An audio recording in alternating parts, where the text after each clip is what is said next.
Hello everybody, I'm Chris Eck, and today I'm playing some Dungeons & Dragons with my daughter, Doug, Allie, and Kevin. And we are playing Hoard of the Dragon Queen. Right now we're at the tail end of Chapter 3, the Dragon Hatchery. And so we'll be wrapping that up, and after that we'll be hopping off the rails of the module to probably take on the cultist army that's going to be assaulting Burdusk later today. So, does anyone want to give a little recap of what happened? Well, let's see. We found several eggs, including the target egg of the blue dragon, and we snuck through and killed one of the officers of this whole shenanigans. Yeah, her name was Frulam Mondath, and I'm happy I don't have to say her name very often. As far as we know. She's dead, so unless you do something. And we found, I believe, 3 other black dragon eggs. We were currently trying to figure out what to do with those, and at the same time trying to find a safe passage back out of the cave. So yeah, let's go ahead and switch this over. There were a couple of battle highlights I wanted to bring up. Yuri did some pretty amazing stuff down here in the little dragon temple. He basically one-shot Frulam Mondath. There was a little bit of damage before then, but he hauled off and did his paladin smite and rolled a critical and just smacked her down with one shot. So this Dragon Wing cultist spent his action feeding her a potion of healing, and so it lasted a little bit longer, but I think she only got one round of activities. I think that was definitely a group effort, because Karen had softened her up with a big Eldritch Blast. Well. And then Kobus casted Enlarge on Yuri, which made him enormous in stature, and certainly assisted with his ability to knock her against the wall. I have one question. When we leveled up, it automatically healed us all back up to full. And so I'm not, we won't have the same amount of hit points as we did last time. I kept Kyla's the same just because I remembered what it was, but I don't know. I did not pay attention to that. Well, give me 1 second, and I will look at the last bit of the stream that we posted, and I'll tell you what everybody's... I didn't think about the hit points. I did keep track of my spell slots, so I'm still tapped out in that regard. Oh, boy. I think we could take an adult track. There we go. That was Doug from the past. Let's see. Oh, my. Looks like the hallway up ahead was pretty narrow. Maybe Yuri should go first so he can just shoot people with his line of fire. Trying to see. Let's see.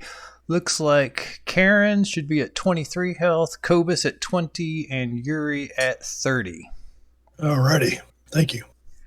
Sounds good. And Kyla's at 11, right? And Kyla's at 11. 13. And Ugg was at something even lower. He was at 8 or something. Wait, I was at 30 Oh, my. this time? So That's right. I think my max HP did not increase that. What was my max HP? Was it 36? It's really small here. I'm having trouble seeing it. It looks like 36 was your max. Okay, then when I leveled up, it did not increase my health. Yeah, it looks like Ugg's hit points, it should be 9. Okay. Poor guy. He sat out the very last fight. Yeah, he's still down with the eggs. Actually, we brought all the eggs up into here, so I think you're right. Okay. Ugg probably did too. We just forgot to move him. You're right. I forgot. That was the last thing we did. All right, and then okay, there we go. Why is this? No, not yes. Okay, close that. I'm trying to close the browser inside my recording. It's like, why won't that close? Nothing works. All right, and Talon Sky said what we should do with the eggs is we should make a really big omelet. I agree. Ooh. Who has the hot sauce? No, this is not good. This is very bad. I hunted a dragon before. Neither have I, and I don't plan to. Zesty. I don't know. The black dragon eggs would probably be kind of, acidic. Oh, yes. A little bit spicy, a little bit swampy. Bounce house of brown sugar, you're good to go. Oh, God. Call them boglets. Okay, so we were in Frulam Mondath's chamber. It was filled with lots of different papers, most of it bad dragon poetry. And I'm sorry, I liked it. I thought it was good. And if was that written by the module or was that Miss Laurie? that was one of them was Laurie's poems, and one of them was one I found online. Which one was Laurie's? I'd have to look. We have O to be a dragon and Dragon Bird. I think it was Dragon Bird. Oh, see, that was. I thought I liked that one more than the other one, so they're both good. Yep. And let's see. What else happened in here? That was pretty much it. There's a secret. There's a hole in the floor that was covered up by a rug, and so you're in Frulam Mondath's private chambers / meeting hall for the muckety mucks here. And that's where we're at. Everybody's a little bit wounded. There's still a few more places in the dungeon to explore. I'm not sure what you wanted to do.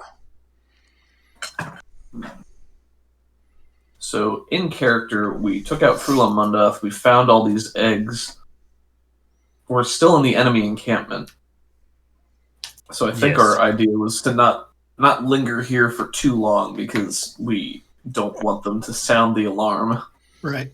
Yep, so right now you have one tick left in the cave alerted, so if you do a long rest, then the cave will be alerted, so things are definitely going to be happening. So you have a choice to make. You can either spend a short rest, spend some hit dice to heal up, and then go through kind of a running fight out of the place, or possibly have to clear it out if everybody's wanting to carry an egg or something. Or you can just try and fight your way out now and then not have to worry about if you go this way, there's some stuff you'll probably have to do. If you go back the other way, you'll have a bunch of kobolds and possibly some guard drakes to fight. Well, I say we try this new and unexplored room and try and push our way out. I doubt it would be worse than about 50 kobolds. Probably. There were a lot of kobolds back that way. Because as much as they have no hit points, they also can do a decent amount of damage. So yeah, they get if more than one of them starts hitting you, then they start attacking at advantage and doing a little bit of extra. Mm-hmm. So So I did not open maybe. up my notes. So they've moved all the eggs up to this chamber. Yuri will turn to the others, limbering up a little bit in preparation to continue and say, "Well, I don't know if we can safely return here. If we're going to take anything with us, we should decide that now." Karen looks left and right, fully aware that she's several pounds heavier with jewelry. That was the jewelry from the chest in front of the Yes. statue, right? Okay. Excellent. Absolutely, it's probably cursed, but whatever. What are you talking about? She's had that the whole time. but whatever. But it's beautiful. It's like in Aladdin when Abu's gonna grab the big crystal. Oh, Karen, no! How big are each of the eggs? Like, how reasonable is it? Would it be one to a person? Would Ugg be able to carry two? It'd probably be one to a person. They're about 3 feet tall and about 1.5 feet, 2 feet wide. Gotcha. So one to one for Karen. An egg equals a bramblefoot. Gotcha. Yep. yeah, I'm not gonna be any help with that. Sorry, guys. Maybe I can roll it like a wheel, like a barrel. You're an egg roll. Aw. Yeah. Ugg and Yuri would be able to carry one and fight one-handed. Would would Cobus in frog form be able to swallow an egg? Now, it is as a black dragon egg. Is it resistant to acid stuff? Oh, that's It true. is. It is. Might actually help it. Wow, that's a really good idea. Yuri cannot have this idea. This would never occur to Yuri. No, that's fine. With group ideas, like you might be playing a not very smart character, but if you come up with a smart, cool idea, then we can just say somebody else did it. Yeah, so I like that. Yeah, there's no way Yuri would have that idea. But, I was just curious. Yeah, I still got some shapes left. I think I have one left.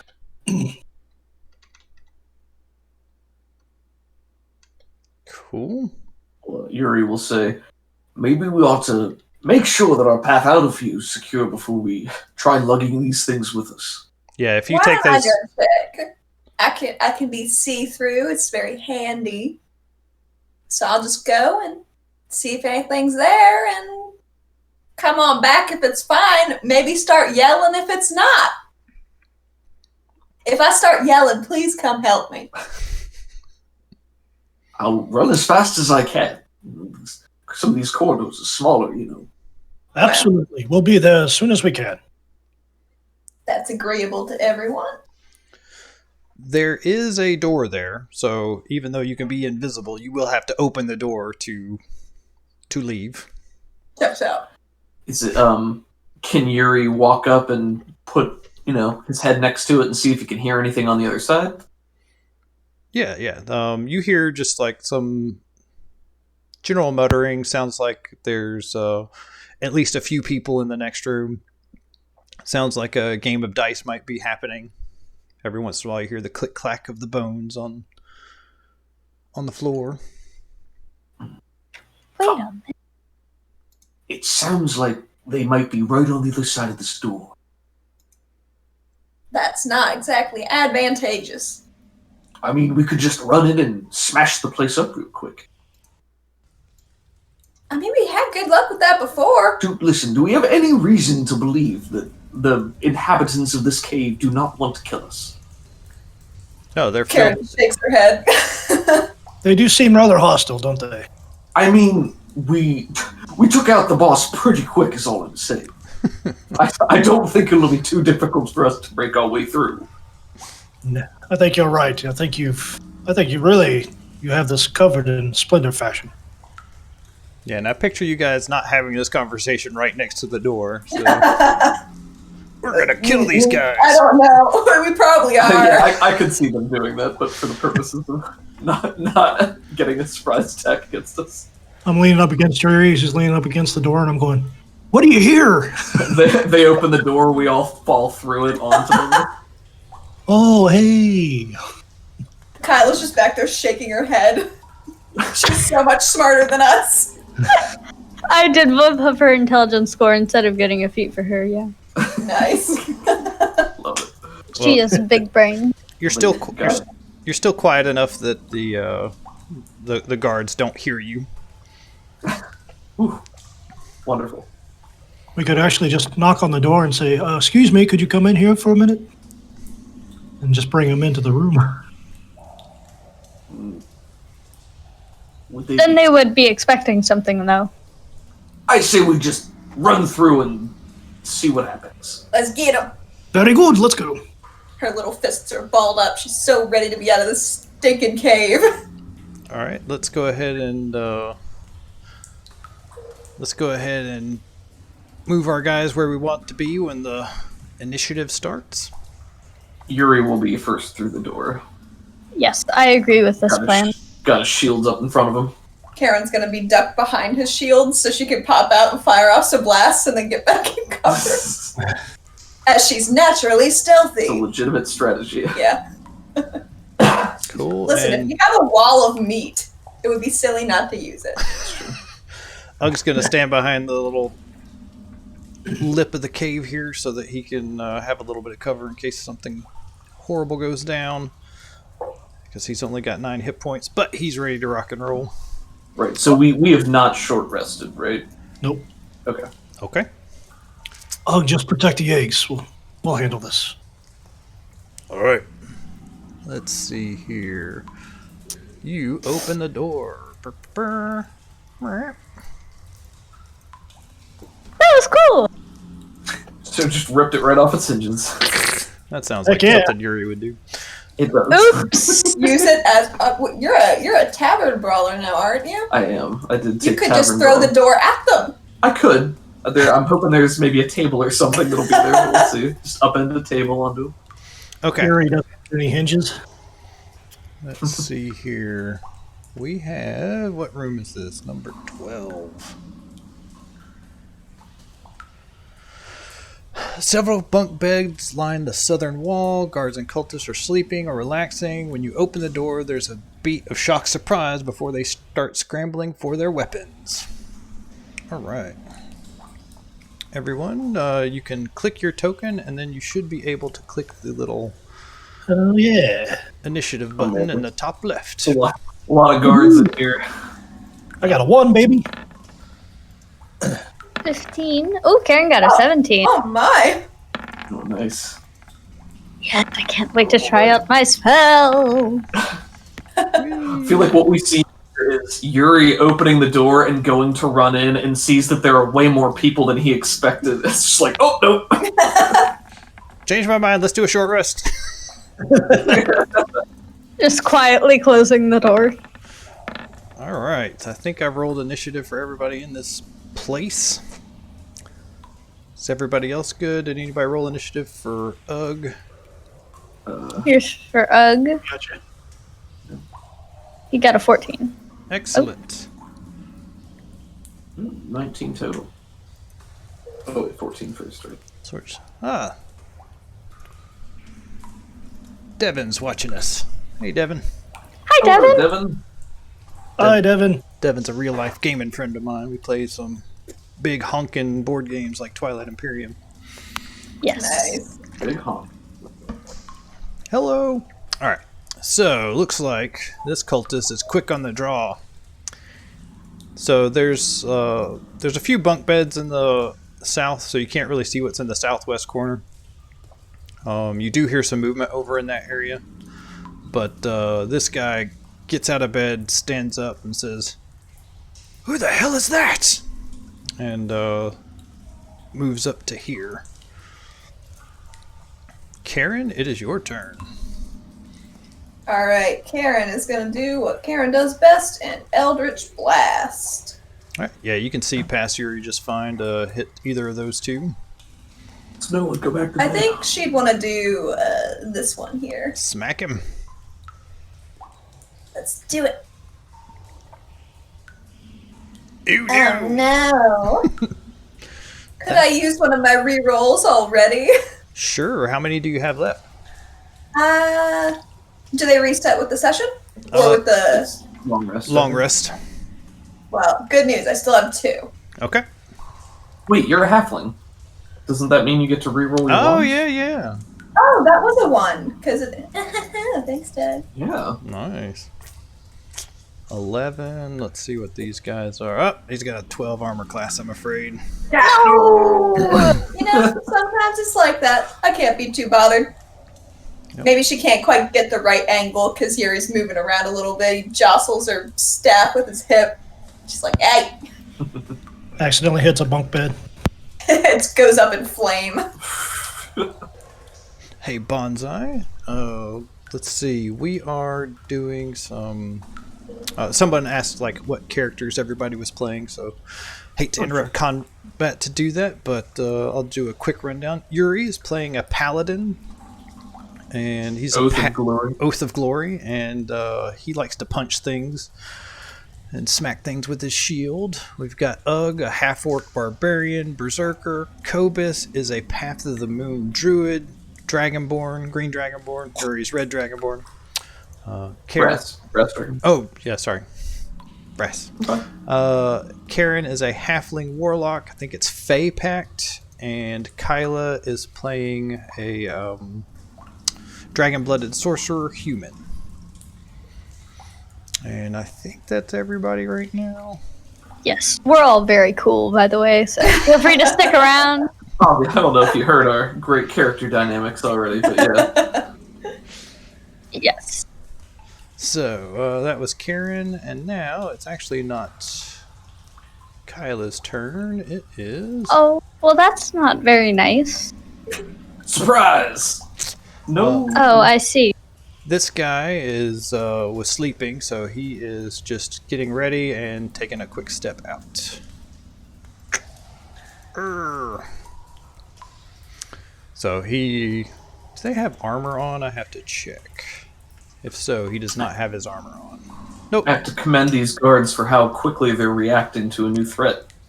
If I was in my bunk, Nope. I would take much longer. 5 more minutes. Come on, guys. Oh no, I can't do that. Okay.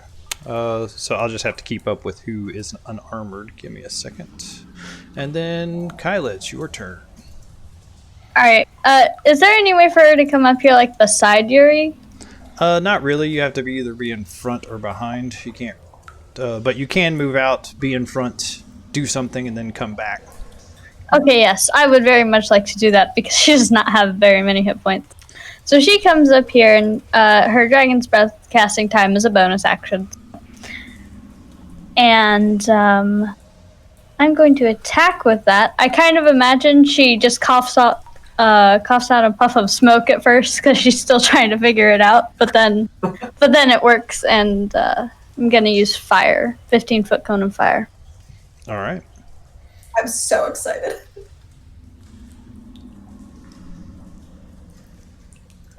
Wait a minute. It says I have 0 second level spell slots remaining, but that's not right. I don't know how many I have left. Because I only cast Hold Person once, and I have no other... Go ahead and cast it. We'll Maybe doing level up stuff. Goof Oh, character yeah. answer. I have 2 left. I'll just put that. Okay, Alright. so I have to do a dexterity saving throw. Go ahead and roll the damage for me, kiddo. Yay. Yes. Ooh, he makes his save.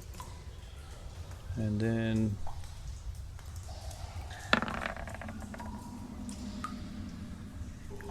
dexterity, he does not, and this guy. So I picture you can like get all 3 of those guys that are right there in the general area. Like, these 3 right here? Yeah, so they both... What kind of breath weapon were you using? Fire. Alright. So these 2 guys... they ignite and start screaming. And fall to the ground shortly thereafter. And this guy only takes 5 hit points of damage. That was just a bonus action, right? Or was it a standard action to cast? It's a bonus action to cast it, but then I think you can, like, use it as an action. Oh, I don't know. It just says casting time bonus action. Yeah, okay, yeah. Until the spell ends, the creature can use an action to exhale energy. Alright, so this is a concentration up to 1 minute. Alright. Okay. And you said you wanted to move back. That will provoke an attack of opportunity from this guy, but... Yeah, I'm moving back. Alright. He is going to... He was actually equipped and everything. He's going to turn around and smack you with his spear. What the deuce? Ooh, yeah, that's gonna hit. 7 damage. It was worth it to look cool, though. And where Yeah, is I'm gonna your... move, like, back here. And where is your... what do you call it? He is right over here, probably chilling with the eggs, because he is not going to be in combat. I'm looking for the pseudo-dragon. I thought we had a token for him. Am I crazy? No, I think you did. I think you did. Oh, I think you put him outside, except for the one. Alright. I want to say, oh, yep, here he is. He's right here. He is right to the north of the ritual cave. Right here. He was hiding from me. So yeah, he could be up here. He'll be fine. Alright, Ugg's turn. I feel like Uggs is far too damaged to really do much. I mean, if he can come up to I wouldn't want him to come here and then. Oh, I guess she's already attacked. Maybe he can. Can he move up to here, throw a javelin at someone, and then move back to there? Yeah. Okay. Maybe he'll try to javelin this person right here. Cool. All right. So, you want to roll that for me? Yeah, let me see. Javelin. Oh, wow. He might be wounded, but Yeesh. Ooh. that guy. He's never been more determined. So he's grabbing his spear, drawing it, and turning around, and Ugg just comes around the corner and hucks this javelin as hard as he can, and it knocks him back and pierces him to the ground, and the life leaves his eyes immediately. Excellent. Indeed. All right, Dragon Claw. What does he want to do? Let's see him. Is it bad that my mind went to puns when you said excellent? Oh Lord, not again. I'm sorry our group is such a bad pun influence. Heck, that's really... We should really rein it in, but we simply cannot. We totally feed off each other. You're a saint for being here with us, sir. I think he's going to run up and multi-attack you with the scimitar. Oh. But he'll miss. 15 and a fumble. Oh no. Armor class is 18. Yeah, so he comes up and you easily parry his blows. It clinks off the nearby stone, and then he'll take a step back to here, and you get an attack of opportunity if you want it. Oh, I do. I would like that very much. Yeah, that'll hit. 23, okay. 8. Jeez! Some serious punching magic. His head's stuck in the wall. Yuri, what have you done? I think he he deflects the scimitar with his shield, and then as he tries to pull back, he just does a whirl with the shield and clips him on the shoulder as he runs by. This guy's going to move up here and throw his spear at you. Good running. Ooh, he hits you. Not good. Whole 4 damage.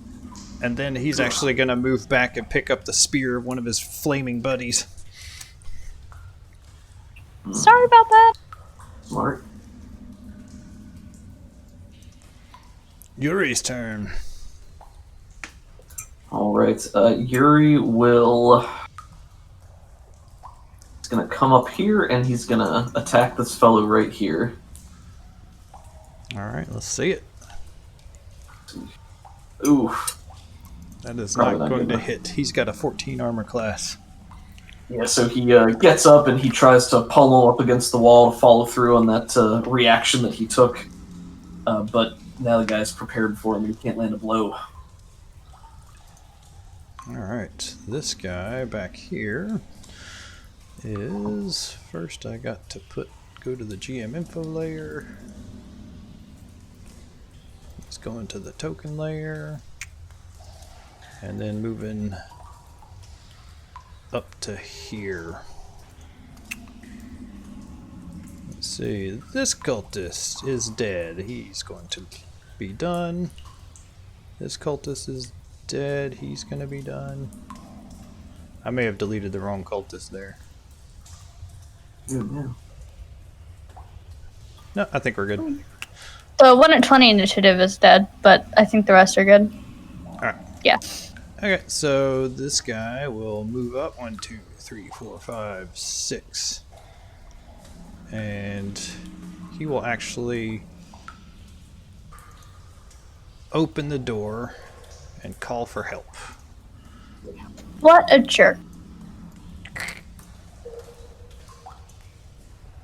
Gotta hold Alt there. There we go. That's fine. Cultist 7. He's going to move up 1, 2, 3, 4, 5, 6 and hit Yuri. He was busy playing dice in the back corner, but this cultist has a scimitar. This is just a brown robe cultist here. That'll hit.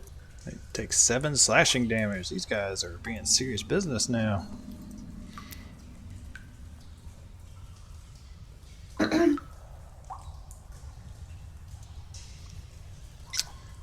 Alright, so I got one more trick up my sleeve, it seems. Uh-oh. Oh wow, the music was timed so perfectly. That was perfect. I feel the drama. Came in louder than I expected, sorry guys. It's different levels, right? That was great. I have one more trick up my sleeve. Love it when a plan comes together. Nice. Alright, let's see here. Alright, what was it? Oh, one more trick up my sleeve. Blah, blah, blah. Go to the GM info layer. Let's move you first. He'll move back to here and go to the token layer. What is this creature? It's a red wizard initiate. Let's see what that. Oh, snap. I think he's on our side, guys. I think we're okay. Yeah, it's the robe. Karen's robes in general are kind of that color. Perfect. It just matches. Let's see what suggestion does. Oh no. To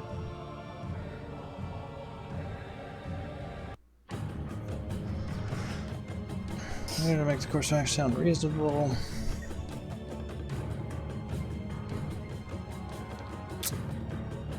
Alright, and what is this? This will be... I'll just cast it and see what happens. So, holy cow. Up to 8 hours. Make a wisdom saving throw. On a failed save, it pursues the course of action. And he looks at Yuri and says, "You should head back down to the... you should head back down to the temple and try to trigger that trap one more time." That's not reasonable. You should head back down to the temple. That's good enough. So make a wisdom saving throw. DC, I believe, is 13? Please be wise. I would like to use my very last luck point to try to reroll this. Oh! Yay! Whew. 13 on the dot. And I am tapped out. Nice. So yeah, he comes up, looks all smug, sees you, and gives that little brief sentence of command. And at first, you start to succumb to the spell's effects, but then when he sees you shake it off, he takes a couple of steps back. All right, one more cultist, and then it's Cobus's turn. 1, 2, 3, 4, 5, 6. Roar! He will be attacking at advantage. Shing! Woohoo! 7 more damage. This is getting serious. God. He needs to get back here. He's gonna. Well, I can't really move now. Cobus! You can move through after they die. Okay. Well, this is a hard decision. 2, 3, 4, 5. That cultist at 20 was dead, so I don't know if that changes your decision. Looks like Karen will get one more go before that cultist in the background that doesn't have his armor on. I'll be able to defend myself to some extent once it's my turn, and it looks like there's a couple more guys that go before me. Where Yuri is where my full pace is. So does that mean that I have to stop short, like right here? 1, 2, 3, 4, 5. Yep, unless you double move. But then that's your action. Okay, I'm gonna just move up to here, and I'm gonna use my last spell to cure wounds on Yuri.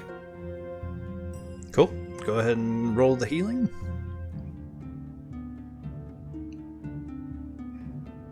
Bah. Terrible. No.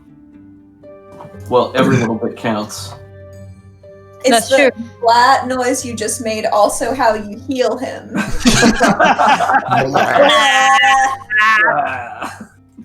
Stick out your tongue and say bah. Do you guys have any potions of healing? I think we have I like do. one or two. Let me check the I loot. don't think so.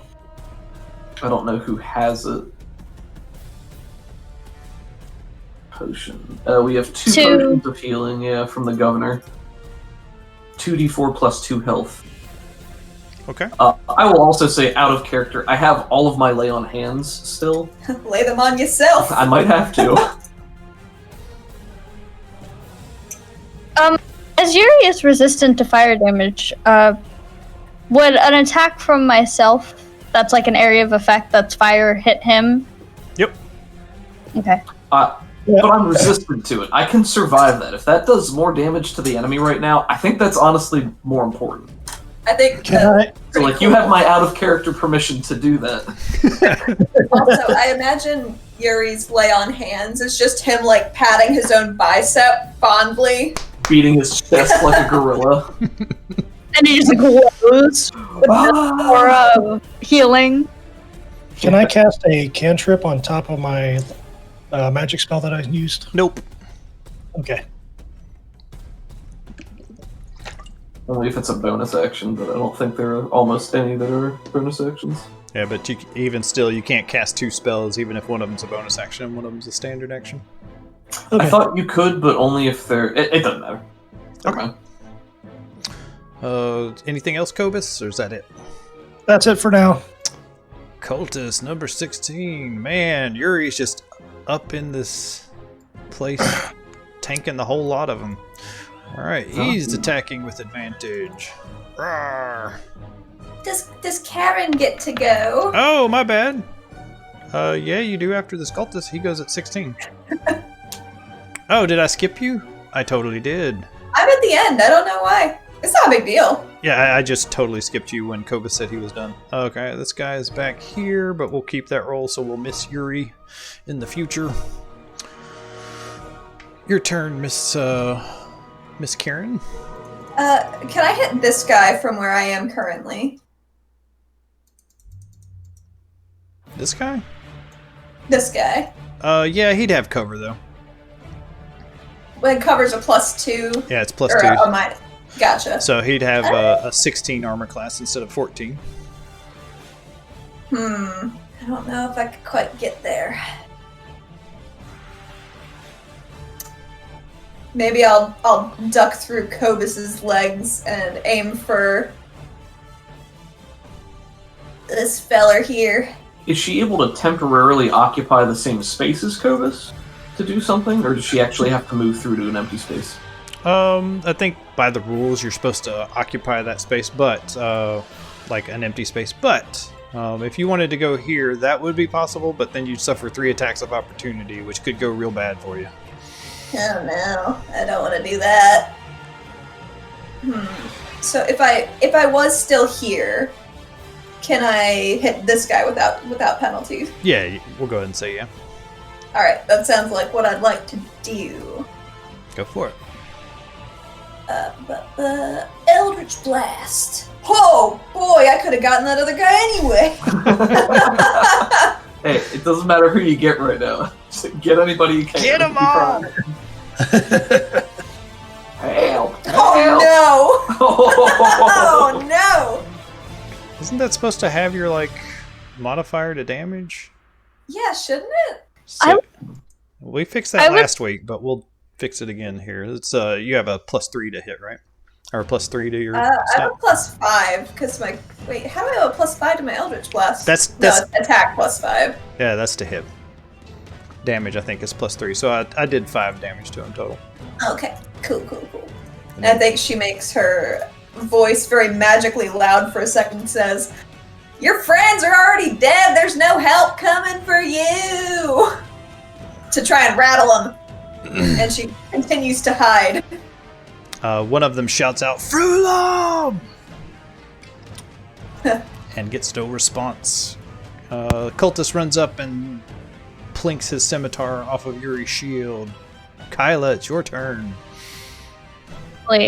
I might die, but this is very well set up for me, as I have a 15-foot cone, and I think I can hit all 4 of those. Is that correct? Yeah, we'll say yeah. But Do you will also hit Yuri. Yes, I but he has accept. resistance to fire damage, so I am okay with this. All right. All right. No. only if you're certain, but... Oh, I'm very certain this is going to be awesome.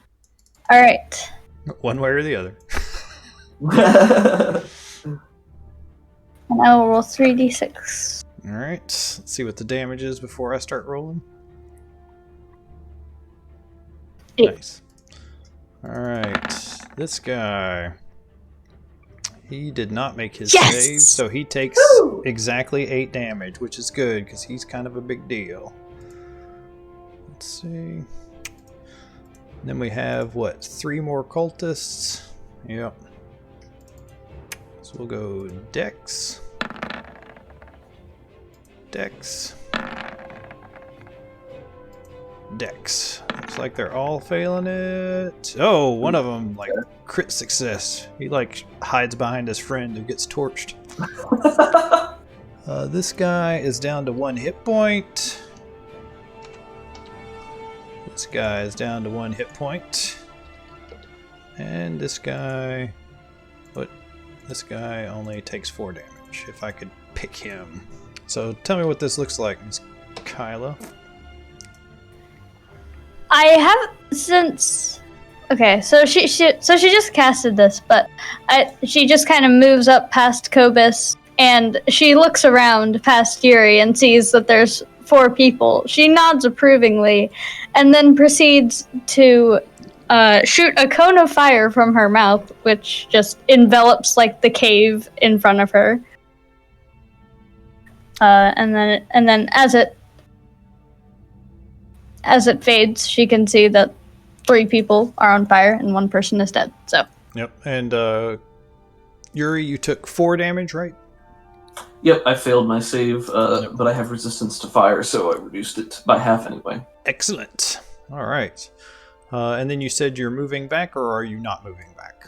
I am not moving back. That would probably provoke an attack of opportunity, and as of right, like, that's a definite somebody's going to attack me, and as of right now, you know. So what do you think Ugg should be doing? He's a little bit concerned. Is he charging out there? Or is he holding in reserve? I think at this point, Ugg would just be anxious enough that he wants to get into the fight. All right. Hearing everything that's going on, so maybe he charges up to here, and he's going to rage. And actually, doesn't he have like a better rage now? Let's see here. He can frenzy. When you go into a rage, for the duration, you can make a bonus attack as a bonus action. Oh. Okay, so yeah, Ugg pounds his chest and starts screaming in fury and just barrels his way down the hallway past everyone, shoving his way onto the front lines, and he is gonna just start chopping away. So I'm gonna say he goes for this guy, Yes, thank you. of course. And so first attack. That'll hit. They did. 14 damage. He is insta-dead. He has negative his hit points, so... I didn't Whoa! even add the rage damage. There we go. And then he's gonna follow up with an attack. What's this guy's little symbol on his character mean? Means he doesn't have armor. Okay, then he'll attack this one instead. With his bonus attack. I would like to point out that there is a raven. There's just a bird with 1 hit point, and I find this suspicious. Could be. Ice that bird! We gotta get him. Like, in the heat of battle, Yuri is not like, but what about that bird over there? Oh yeah, I don't think Kyla would notice this. I just saw a raven on the corner of the map, and I was like, See, the Raven's obviously a polymorph dragon, and that's how he's going to get us. Clearly. All right, Dragon Claw is ready. I think he's going to run up 1, 2, 3, 4, 5, 6. He's just in range of Ugg. He has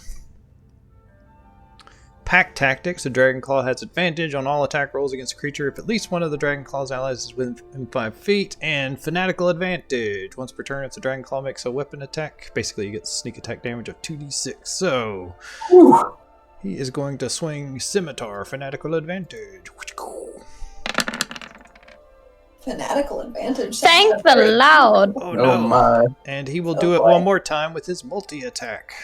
Oh, Yuri! You. Oh, that was Is this against me or Ugg? No. Oh my gosh! Wow! Holy crap. Well, I'm glad he 27, didn't hit Yuri.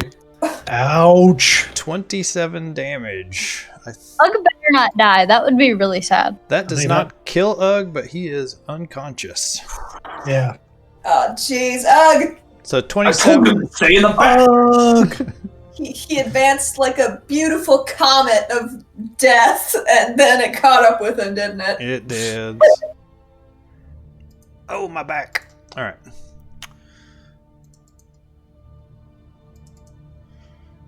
Might So say you Lennithon died. hands slapping his cheek. this guard, we just took out the big crazy guy. Okay, he's feeling a little better. But he likes throwing spears. He doesn't like getting in melee combat with you guys. So he's going to throw one at Yuri.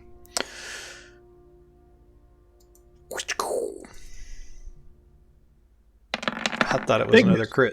Oh my god, it is another crit! Oh, no! I thought it was. I saw. So it popped up and it was blank +6, and it hadn't filled in the attack roll either. I was like, surely not. So this Dragon Claw comes up and just with 2 quick swipes takes Ugg down. This guard pulls this flaming spear from the cultist and throws it into your chest. It's still on fire, but you're resistant to it. And it just pierces right into your gut.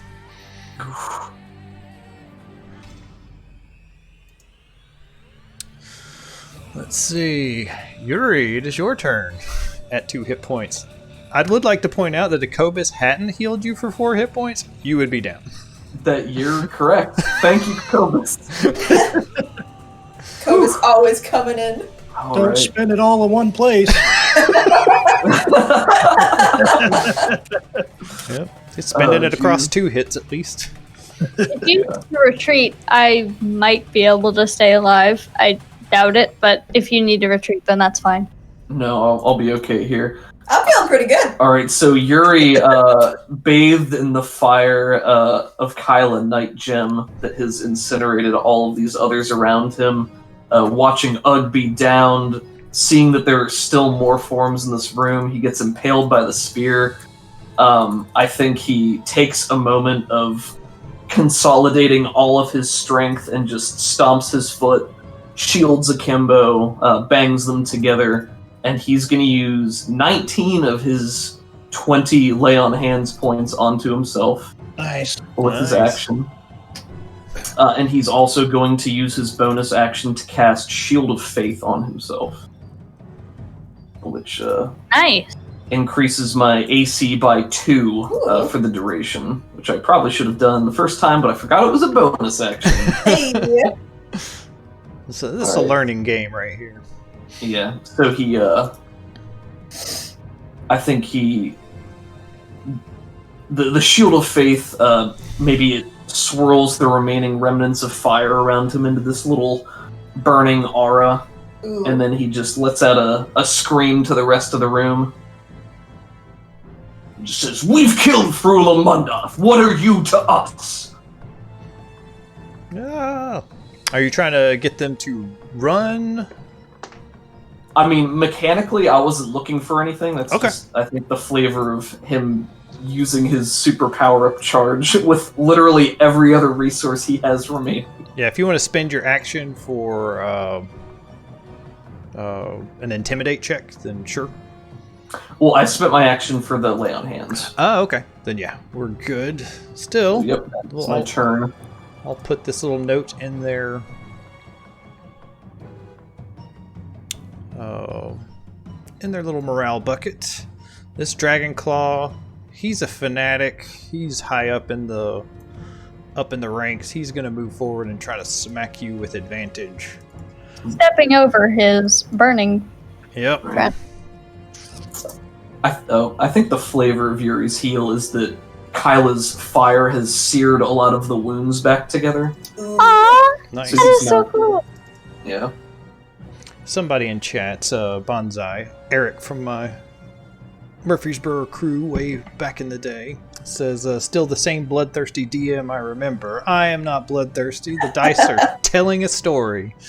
And right Also, now, we, chose to run into this room, so Yeah, we kind of foolhardily charged, which is, not a bad way to do it. why am I rolling so many dice? Okay, does a 14 hit you? no, my temporary AC is 20. Okay, and he is going to use his multi-attack to do one more.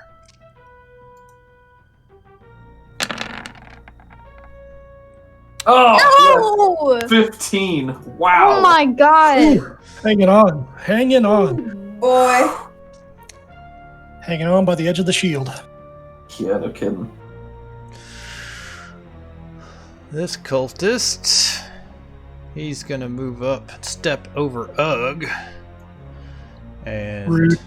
I'm gonna go ahead and move Ugg up. Ugg out of the way. Yeah. Thank you. Put him down here. And then he's gonna try and hit you. We've got this. We're gonna They- take this guy down, and he wields his scimitar and.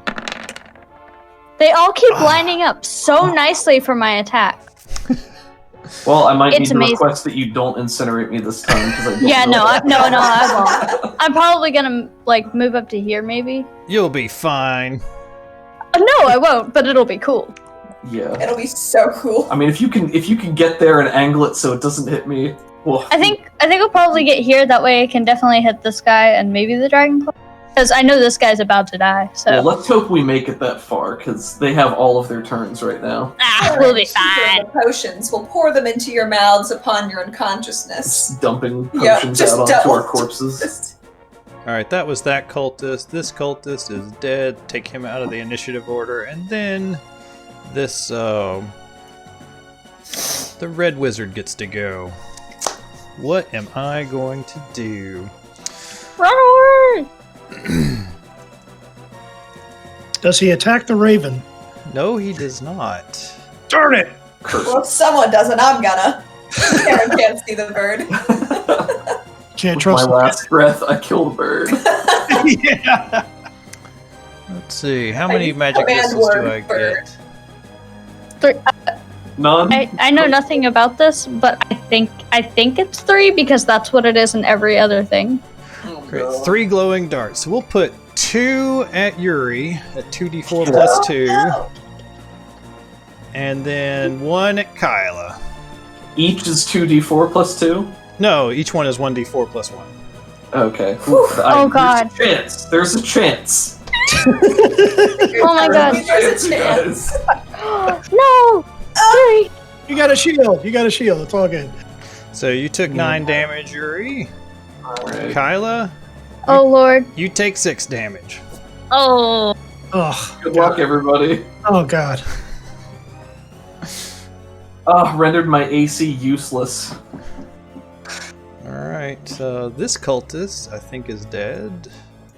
So that's good for you. Use your breath weapon, Kobus. But, yeah, he Oh, I got a plan. Don't worry. pulls good. out I'm his... so ready. He pulls out his staff that has this glowing orb on it, and just shoots 3 bolts of magical energy. 2 of them strike Yuri in the chest, and he goes down. And then, as soon as he falls, another one whizzes right past him and strikes Miss Kyla. So they are both down on the ground. And then he snaps his finger, and the raven flies across the room to his shoulder, and he moves to leave the room. 1, 2, 3, 4. Yeah, you better run. Kylo was at 4 health before, right? Yep. Yes. But you, Yeah. can't, you don't go negative. You just go to 0. So, It's Cobus. Cobus, what you got, man? All right, I'm going front line. Now I can get these 3 guys with my cone breath weapon, right? Yeah, if you stood on, if you stood Actually, I on, wanted that one too. oh, you want to get that one too? You can get See, it's 3 of them. If you get here, you can get the first 3, if it's a 15-foot thing. Or how big is it? It's a 15-foot cone. Okay, yeah, so you can get all 3 of those right there. Okay, I'll do that. And Does it get you'll Yuri? breathe over Yuri, so he'll be fine. Thank God. Thank you, I kind. used my Kind inspiration to roll away. Yeah. The force of the blast, the Right. air that comes first, rolls you away. Love it. And I picture my breath weapon as like the spitting dinosaur in the first. On the first Jurassic Park? Yeah. Yes! It's just nothing like that in a cone. It's just a big Oh. spit. God. Amazing. And it's sticky like that, too. All right, let's see it. Ah, crap. I hit the wrong thing. What am I doing wrong? Why is this not working? Oh no, I think that is what it does. So you roll 2d6 damage. I can't. It might be a weapon damage thing on your sheet. I can't remember if I added mine manually or if it was there automatically. I should have done that. That's all right. I'll just do the 2d6. Yep. So he is making a Constitution saving throw. This is the Dragon Claw. He is That's a success. success, and then we have 2 cultists. Is this a cultist? Yeah, 2 cultists. I think you just have to beat 11. Yay! Boo. All right, so this cultist takes the full 5 damage. He's dead. Maybe if I can do that. This cultist takes the full 5 damage, and he's dead. Or no, he only takes half, right? Yep. So he's still dead. He only had 1 hit point left. Knew it! And this Dragon Claw took half, so he'll take... We'll give him 3 damage. We'll round up for you. Gotta turn down this music just a hair. Man, it's so loud. Yeah, even I have mine like the There's a whole lot of way trouble. down. Yeah, mine's like I thought barely up. there were gonna be like 4 people in here, not a whole army. Jeez. Okay, let's see. Actually, like, the guys at a table, I was gonna turn the table over onto him or something like that. Pin him down. And I want Yeah. to use the rest of my movement to move over to here and then turn into a toad. All right, do it. Oh, I forget you can do that as a bonus action. That's awesome. Yep. So now I'm a Okay. tanky. Fine. They got themselves a new problem. Wait, this is Oh God! Oh man. this is Okay. Skyrim music. Is it? Hmm. Oh, it is. Yeah, that's true. So you're this big fat bulbous toad just sitting right on Ugg. Yep. I'm covered. I'm protecting them. Him and Yuri. Karen, it is your turn. Oh boy. Let's see. Eat the raven. The raven flew out and landed on the Red Wizard's shoulder. Yeah, I think Karen would have been able to see them leaving. So I think she wants to skirt around Toad Town if she can. She might take an attack of opportunity here, but she wants to see where they've gone and potentially just blast them real good. I think you can avoid it if you go diagonal around that corner. Yeah, you'd be fine to avoid the attack of opportunity. Okay, cool. Can I fire an Eldritch Blast from like point blank melee range? Or their I can never remember. I think it's disadvantage if you do. Because Then I will stay here. Yeah, I just want to Eldritch Blast this fool. Yeah, he looks pretty smug. He's getting away. He's awesome. But he hears your little halfling feet pat around the corner, and hears you chant right at the last second. What happens? Let's find out. You hit. Yes. Get it? Oh, Ooh, yeah. Oh, he is not feeling happy. He's got 28 hit points left. He's kind of a big deal. But yeah, you take... Wait, is he supposed to have that much? I'm not sure how many hit points he's supposed to have. It might be lower than that. But yeah, you slam him for a solid hit. I'm going to yeah. I look think up something real quick. the slaps of her sandals onto the ground are lighter than they would be for a normal sized person, but she just shouts, "Hey, dummy!" Fires it right in their shoulder. She was aiming for center mass, but I think she slid a little bit on, all the blood. Oh no. Oh no. No, I'm what? Oh god! It's like a hydra! Why is that not? Oh, because I messed up the token. That's what he was supposed to have less. So yeah, he only has 12 hit points now. There we go. I'll fix that. I didn't want to put like a level 8 caster in here. Oh god.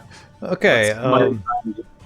So yeah, you fling that magical energy, and he stumbles. Now he's at half health. He has 12 hit points remaining. Kyla, you are Death saving throw. unconscious. Would you like to roll a death saving throw? I would love to roll a death saving throw. Success. Nice. Woo. Ugh. Nice. Would you like me to roll for him? Yeah, go for it. Ooh, Oh no! One failure for Ugg. I'll mark it down. Oh no. The Dragon Claw. That Dragon Claw is dead. Poor guy. Guard. He is going to stab at the toad. Yeah, he'll stab at the toad. Oh god.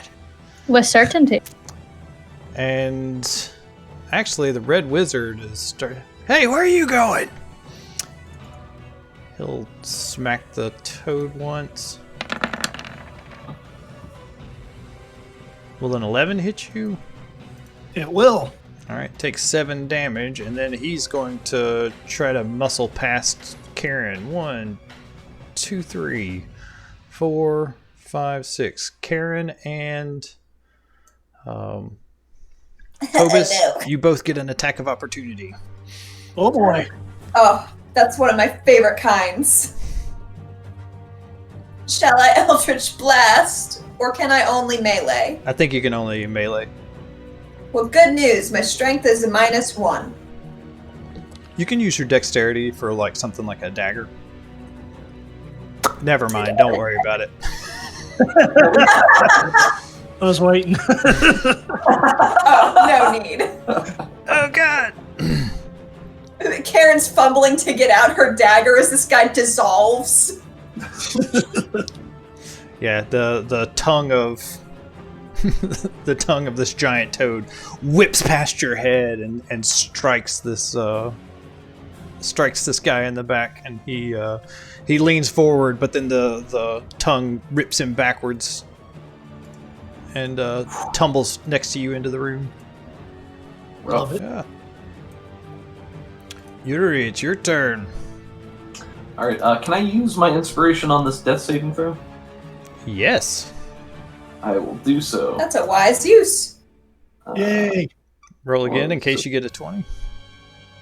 So, do you add your con mod to death saves, or is it just a d20? I thought you were supposed to. It's not factoring mine in for some reason. But That's alright. well, I was hoping for that nat 20, so I could be like, Didn't that happen in our Avernus game with somebody? I think somebody rolled a 20. That's so good. Alright, success. Crap. What's this guy? He's a fanatic, but there's this giant toad, and that's a problem. Surrender. No, he's not surrendering. He's a crazy cultist. He's a fanatic. 1, 2, 3, 4. I gotta look up what disengage does. Means I don't get a attack of opportunity. Yeah, it prevents attacks of opportunity for the turn. Actually, I Is already it used for up just my- one? Oh yeah, you've already used your attack of opportunity. He doesn't have to disengage. Karen technically hasn't. Karen That's has true. not. Karen has not what? You used your reaction. Ah, yes. He's gonna move up and attack Karen, I think, to try and get away from you guys. So this is It's a reasonable thing to do. a Dragon Claw. He does not have Fanatical Advantage, lucky for you, so he will just attack you once. And one more time. Oh! Could Take have been worse. 5 slashing damage. Could have been way worse. So, or that was 7 total, right? Well, is your AC 10? Oh, I'm sorry, I missed that. I saw the damage calculate, so I was like, oh, surely that means I was hit. No. So you take 5 slashing damage. And then, so he went 1, 2, 3, 4, 5, 6. He moves past you, and you get an attack of opportunity, Karen. All right, dagger time. Oh, Nice. oh my gosh. Yeah, roll some damage. 4 piercing damage. Oof. Yeah, you slice at him as he runs by you. You got your dagger out this time. She gets one of his tendons in his leg. Ow! Oh! This cultist is dead. And then it's Red Wizard's turn.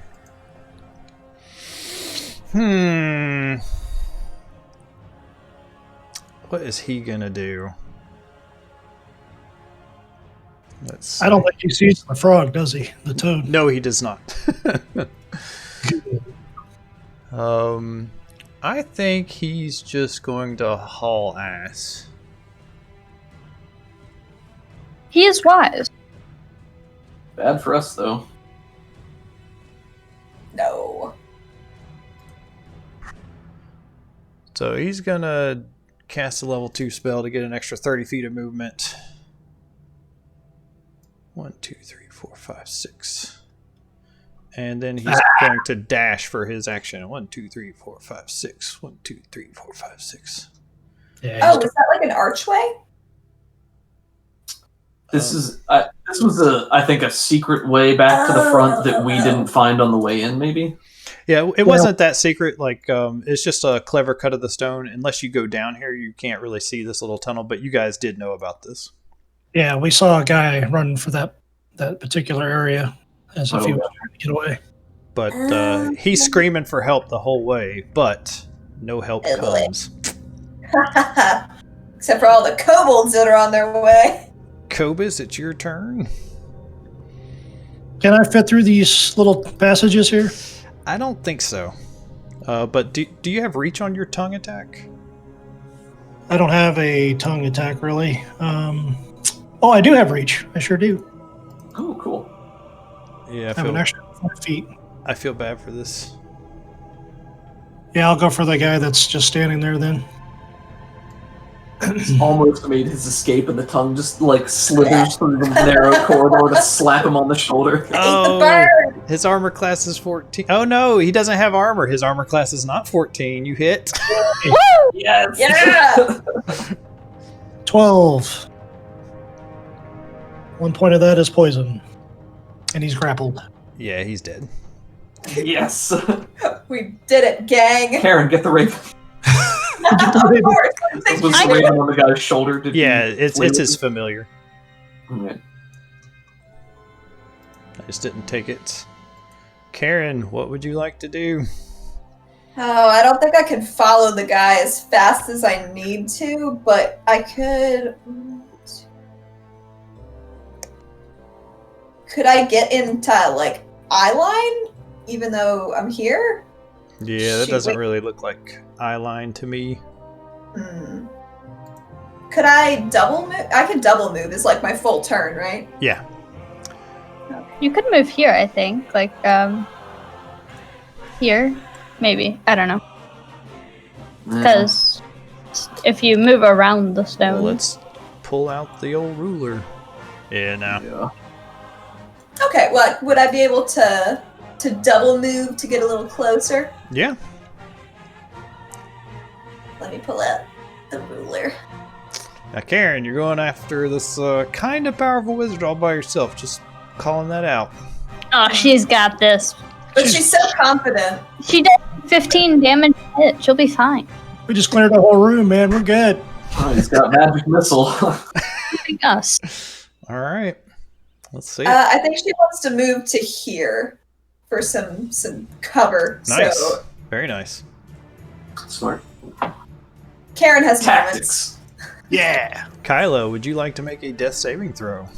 Not really, but I guess I have to, so. Oof. Alright. One A failure. failure. Don't roll a 1 next time. I won't. Ugh has already had Oh, one failure. I'll just roll it on a sheet. That makes. It's a total of 3 death saves. Is that right? Mm-hmm. Unless Yay. he has a success. This And guard then is Yuri. dead. Yuri. I do not have my inspiration. That does not include my +2 from con. Oh, whew. Okay, so you're fine. You got 2 successes. Yep. This dragon claw is also dead. The red wizard. Yeah, he hears you chasing after him. And he turns around and I guess he's gonna cast 1 magic missile at you. I Yeah. hope I get +2 cover. It automatically hits. Yeah, that's Oh, the danger no. of magic missile is you don't roll, it just hits. These freaking wizards and their spell slots. How dare they? They're crazy magic. Ooh! Oh my. Well, she is still up. Sorry, it should have been +3, not 2. So take 14 damage, please. Okay. Oh no. Got this, Karen. We believe in you. Okay, guys. Totally got it covered. All right, and then, oh, yeah, he's gonna move away just a little bit further. Where's my select? There we go. 1, 2, 3, 4, 5, 6. There we go. Kara. Be fair, I can understand the familiar. All right, Kobus. All right, so I got 1 team member pursuing. I probably heard some magic going on, not knowing really what it was. Mm-hmm. I got a room full of friendlies that are struggling to stay alive. Yeah, they're slowly dying. Is there anything I can Why do? you put it like that? You can use your action to stabilize one of them. Who's the worst off, Ugg or Kylo? Ugg has failed once, and And I have failed one. They both failed once. Save Kylo. I mean, Yeah, I'll definitely save Kylo. I'll change back to my normal form, and I'll help Kylo. I know what I'm doing for my turn. I'm stabilizing Yuri. Well, you'll still be unconscious. yep. Oh, Yeah. I'm just gotta. Stabilizing means you're not dying. Yep. I'm getting a little wet in a rag, putting it on her forehead, cleaning the wound. Yep. So I think that's just automatic, right? Or do you have to make a medicine roll? I have no idea. I don't. I'll look up Companion. stabilize. Fortunately, I'm good with medicine.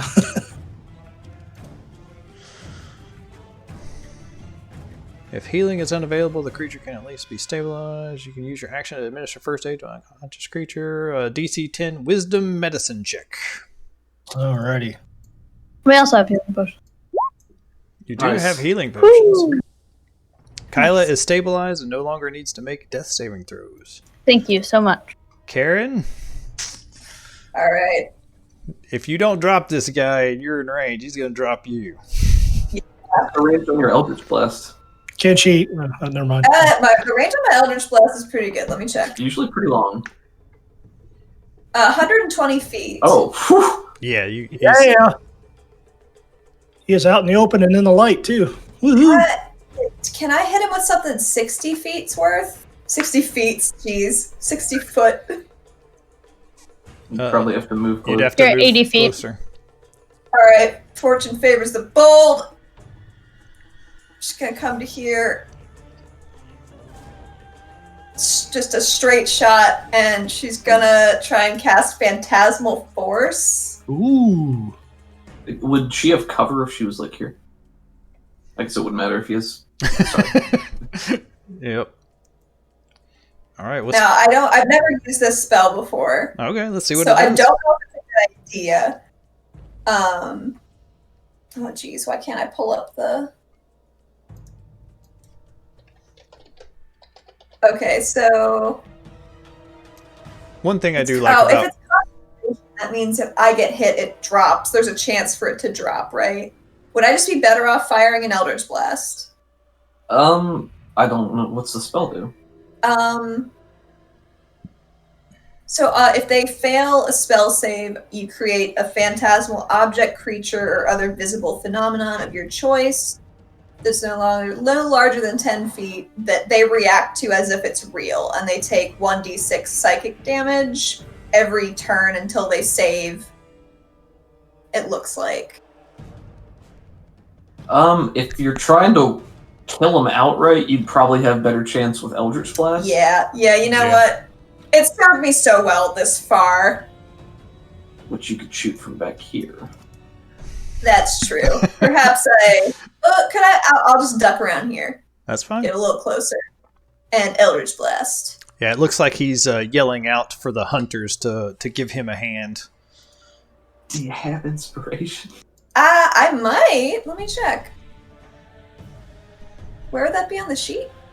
Oh, I don't have inspiration. Oh, man. Okay. Shame. I'll give you inspiration. Give me inspiration, Nick? Sure. For how Put your head on the chopping aggressively block. dumb this idea is.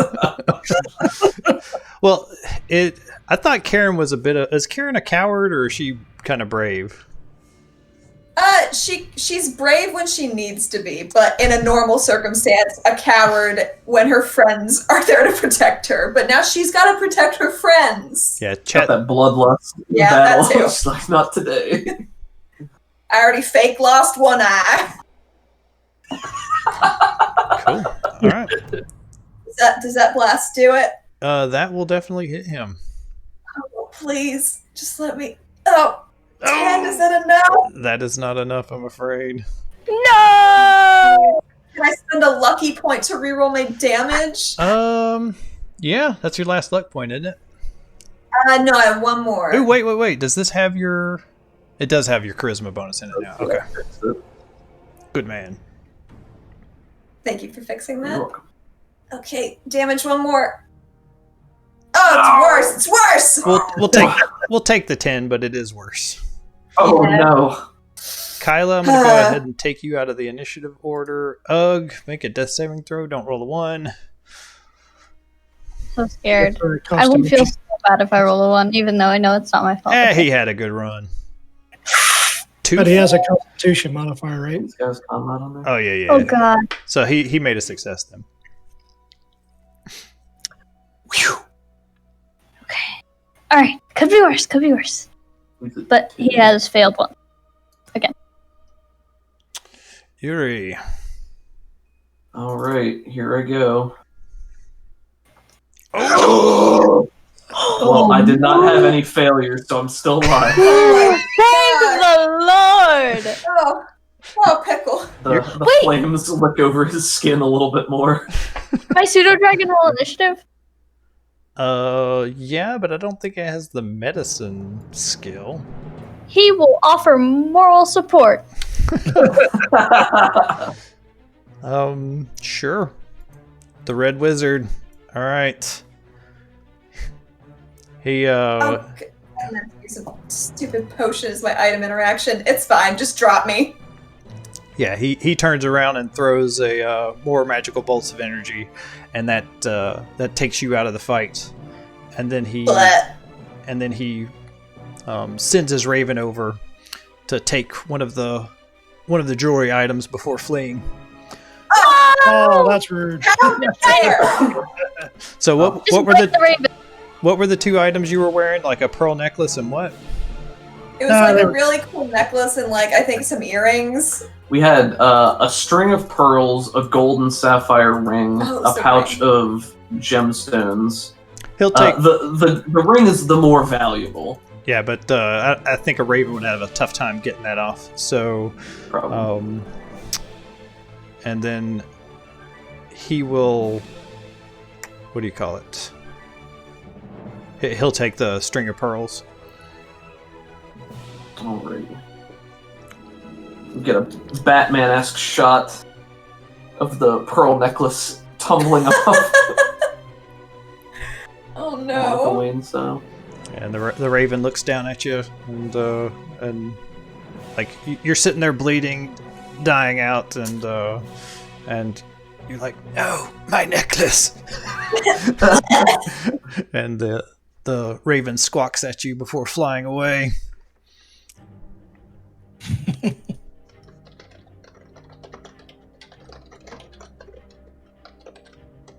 All right, and then the red wizard is off. So I think we can wrap that up here without having to roll death saving throw, death saving throw, death saving throw. Unless you want to, it could be kind of exciting. Cobus? No, that's all right. I appreciate the offer, but I'm good right now. I think the dramatic moments would be if Cobus is able to stabilize Yuri, and then if we are able to locate Karen and make sure she stays alive. Oh, she's done. She's gone. I'm yelling. You're never gonna find her. She's too small. I'm yelling at the pseudo dragon. I need a sponge. Clear. What's a sponge?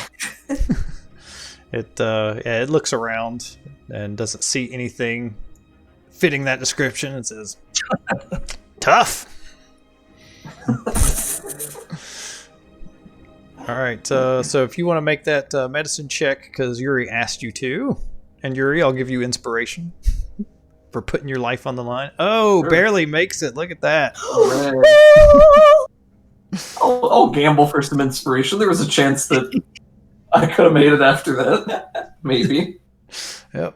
Okay, so yeah, Cobus frantically is doing triage. He patches up Ugg next, and then runs out to find Kyla. And Karen. Sorry, Karen.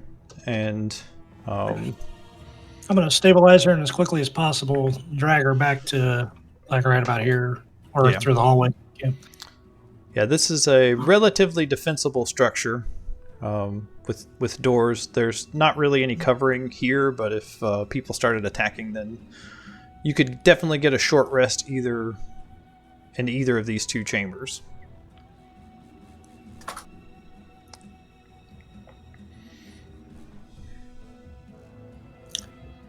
Finally did some damage to you guys.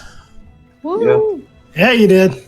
I think after that very amazing success with the boss, I think this room was way harder just because we are also already hit and stuff. Yeah, you had spent a lot of your resources in the boss fight. Yeah.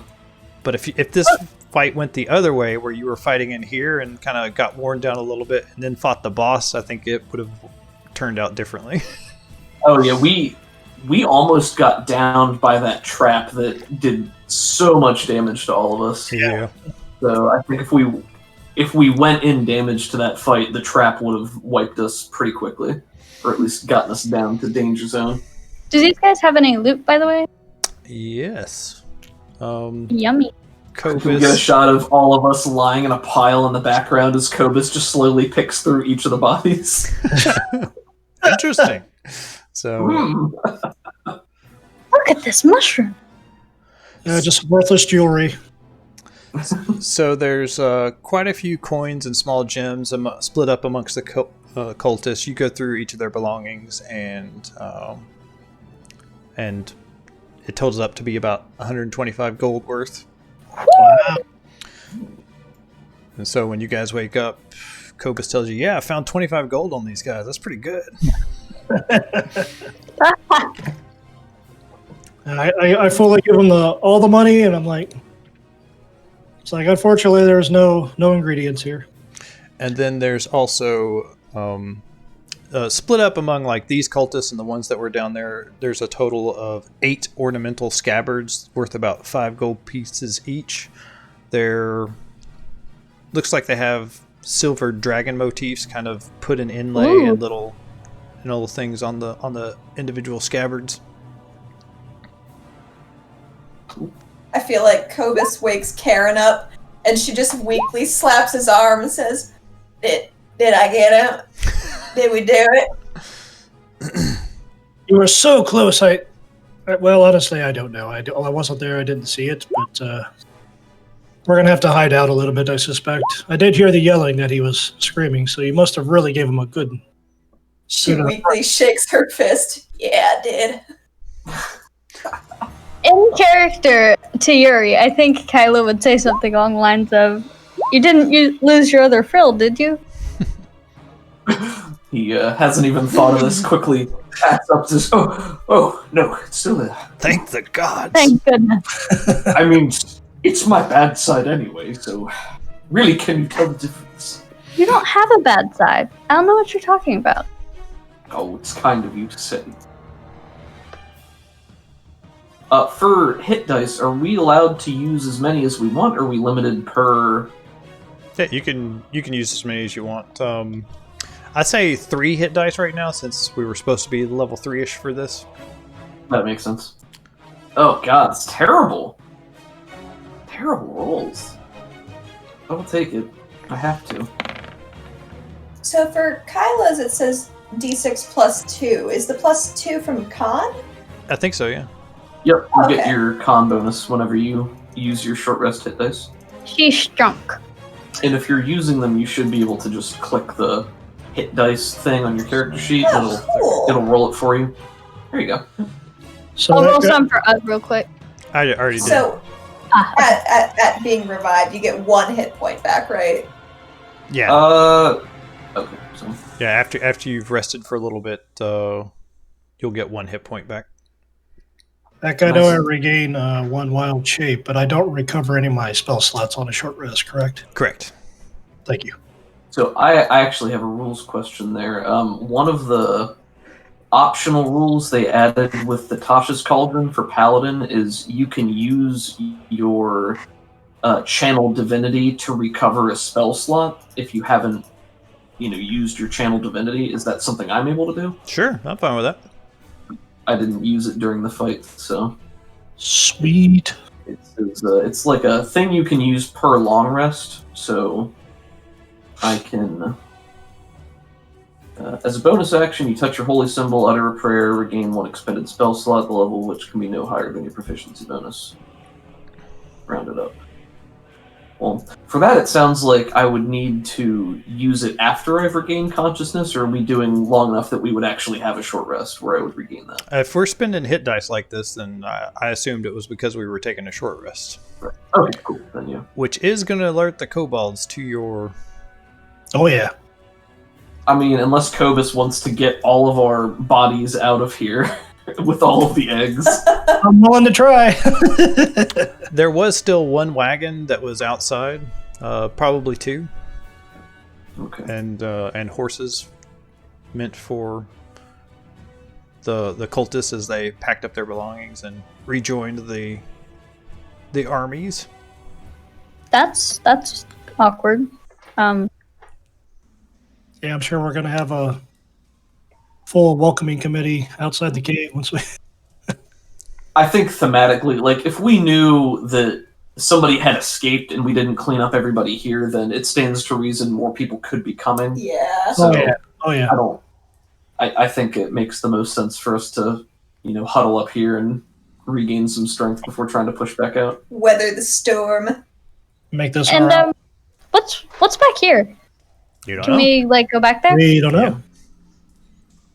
Well, as they're waking up, I think Yuri, getting the state of all of them, except for Cobus having been, knocked unconscious, he claps Cobus on the shoulder and he says, "My friend, you've brought us back from the brink again. I don't know how to thank you."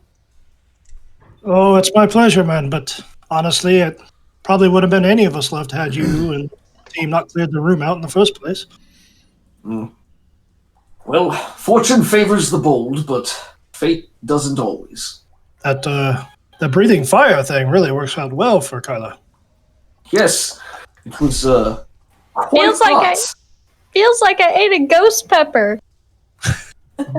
Can peppers have ghosts? I forgot about one thing. There is the bard that was sitting outside with the two pseudo dragons that had eaten some meat. He's been pretty neutral and he's trying to stay out of this. What do The you? guy whose hat we have. Yeah. What do you think he's gonna do when he sees? I think he's laying low. I don't think he's going to try and take on a whole camp by himself. So he probably healed up Karen when you got there, and or not healed her up, but like patched her up and did the medicine roll and stuff. I think, yeah, if there are still people outside and he's trying to lay low, he probably wouldn't have done a lot unless he intercepted the guy who was running out for help before he got out of the cave, but it didn't sound like he was close enough to do that if he was hiding.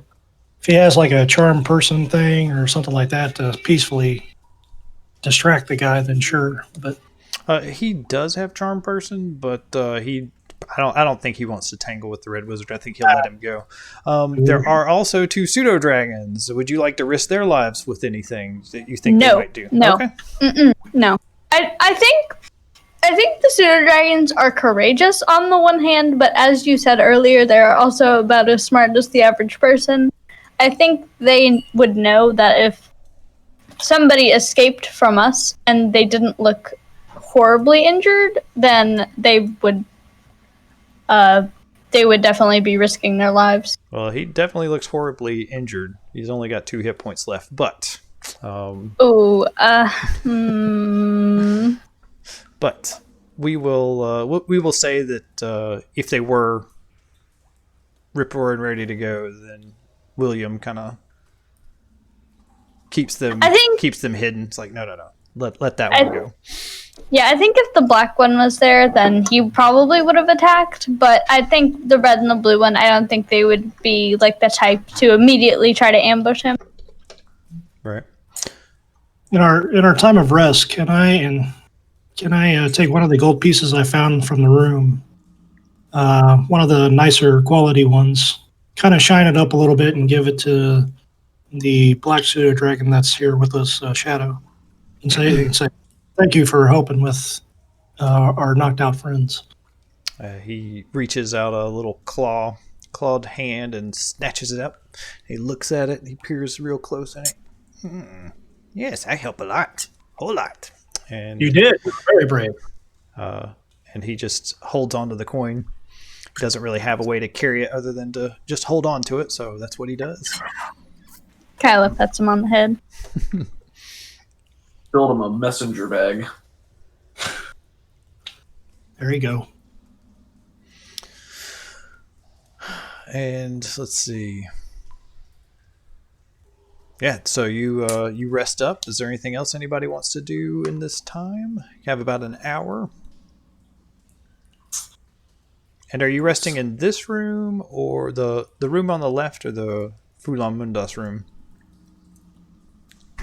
I would say probably this room because I don't think the kobolds would be more inclined to look back here because they still think she's probably alive. I don't know. If we stay in this one, that if people come from this way or this way, we could still funnel them, right? It's true. Or maybe we have somebody be in lookout here just to make sure they can't get into the room and we have advance notice. We could use if Shadow's willing, we could ask Shadow if Kyla's okay with that. Oh yeah. He loves having very important and special jobs. He should guard the base. So yeah, you hold up in which room? Frulam's room, you said? Or no, this room? I think we said this room. Okay. So go ahead and move everybody in there. There's a large bed in this back chamber. We'll move the eggs back there where they'll be safe-ish. And Oh, that's probably something Kyla would do. She would probably just study the eggs and look at them and see what's up with them. I'm going to rest right here around this corner. yeah, not much has changed. And like the last time you did this was like about an hour and a half ago. So there's no new information to be gathered there. The eggs are still fine. They're not in ideal conditions right now, so they would slowly die. But you have about a month before you need to get them back into a swampy location so they can continue to gestate and grow. Do we have that red rock that produced heat or something like that? You can if you would like it. How is it irradiated? No, it's does anyone have a spell slot for detect magic or anything? Did you guys do that down there? I don't think you did. I detected magic in this room, but I did not over there. No. Nope. Okay. I do have a spell, but I'm all out of spell slots. Okay. So is there anybody? I feel like I'm missing somebody. 1, 2, 3, 4, 5. There we go. Kyla was just blending in with the golden background. All right. So you take your short rest. That's going to fill out this this last little clock of the cave is alerted. So everybody's starting to recover a little bit, and you hear kobold yells and screams down from this room. And you can't make out what they're saying, other than like the first thing was like, "What?" and possibly a squeaky little "No." Can we trigger the trap from long range and get like all of the kobolds in that room? Ooh, that's a cool idea. It's not a bad idea, but you can hear, like, you're up here and the trap's down there, and we're out of time now. So you can make that. You can try to make that a possibility. There's like a 60-foot climb down there. Guys, we gotta get out of here. Yeah, that's a good point. I think we should probably just try to Book it. move west. What were you saying, Kevin? Oh, no, I was just saying we should book it. I could go out into the camp and make really loud ruckus on the other side to draw attention away from the cave mouth. Should we try and... You guys can get over those ladders, climb on up and get that egg to that dragon so he doesn't eat us. The ladders have been taken by the armies. I could probably jump them up the cliff. Yeah, and you can climb up the cliff. It's just if you have to do it quickly. If you're doing it slowly and there's not people like shooting arrows at you, it's just difficult terrain to climb up that steep hill. But if it's in a combat situation, then you might have to roll to make your way up the cliff. I'll just whisper to the group, should we try to explore the rest of the cave? Maybe there's a different way out. You know, all we really have to do is get this pretty blue egg outside of the cave network. I'm pretty sure the only reason that big boy couldn't come and get it himself was because he doesn't fit. So we let him know it's out. Just come and get it. I think we've done our delivery service. Yeah, it's you hear scrabbling and clawed footprints click-clacking back and forth down here, and then it's quiet. Is there something we can just drop down that hole, you think? We have these eggs. We could do that. What? No. Kyla was just kind of like reading or something this time in the background. As soon as somebody mentions dropping the egg, she just goes, "What?" I think you look up and you see Yuri is already looking at you and he has a smirk on his face. Okay, that was fair for the frill joke. I'm just kidding. I know. There's tables in here. There's beds. There's a writing desk. You could probably make it. You could probably block off that entrance completely so that kobolds couldn't get into it. Let's do that. Yeah, that sounds good. Yuri will set to work moving all the objects over. I will. Maybe prod Ugg into helping him. There you go. Maybe we could even set it on fire if we drop some down, pollute the air. Then they can't breathe because there's none. So yeah, this, And does Kyla have the dead wormling with her? I thought she did, but I'm just making sure. sure. Okay. Yeah, thank you. Burp. Dead wormling. How So big is that small. thing? About the size of Karen. God, Snack that's not size. small. It's only been dead Karen for... is so worried. She's so worried. Lady Nightshade, is there a reason that you are pulling the corpse along beside us?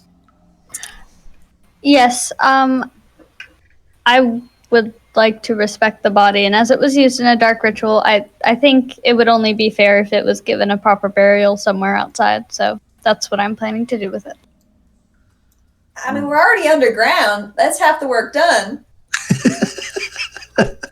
Karen's a pragmatist. She has, out of character, she has a point. Right? I mean, we're underground.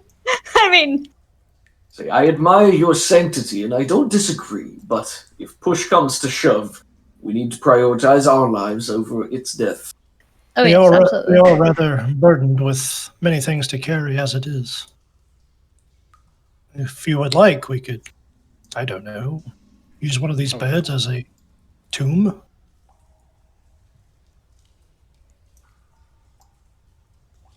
We can try to make our way out, but we need to prioritize. I choose your life.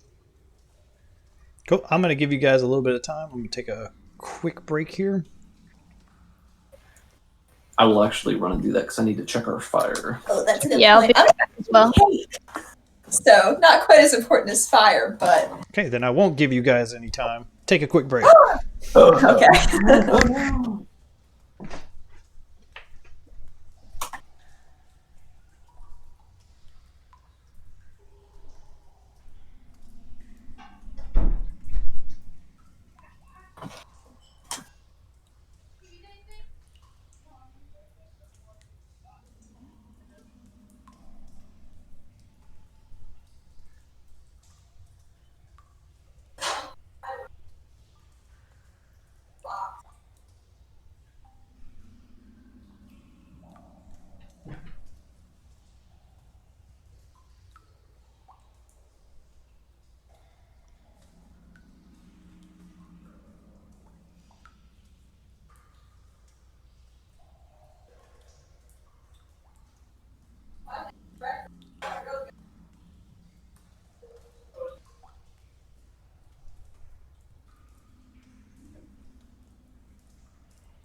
I am back.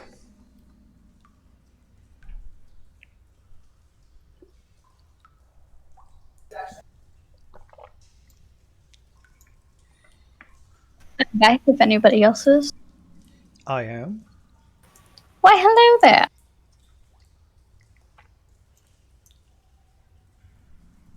Are you having fun? Yes.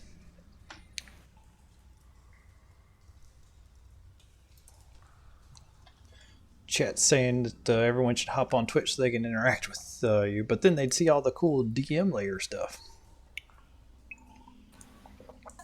I might be able to, I think you can pop the chat out if you're interested in doing that. yeah, I'd be willing to do that. But I'll just... Would you like to come down here and do it real quick just so I make sure I don't see any of the DM stuff? I'm on a layer that should be fine. Okay. Oh, did you? Okay. Just well, make I'm already up there, so. make sure you mute the stream, otherwise you'll get like D&D in stereo echo mode. Okay. think I'm here, and I just scroll down so I can't see anything. The last couple of things was Talesian Sky. You'll have to tell me how to pronounce that, Devin. And Bonsai. Let's ask Bonsai. me how I'm doing. 00 Bonsai. Hey, everybody. How are you guys doing?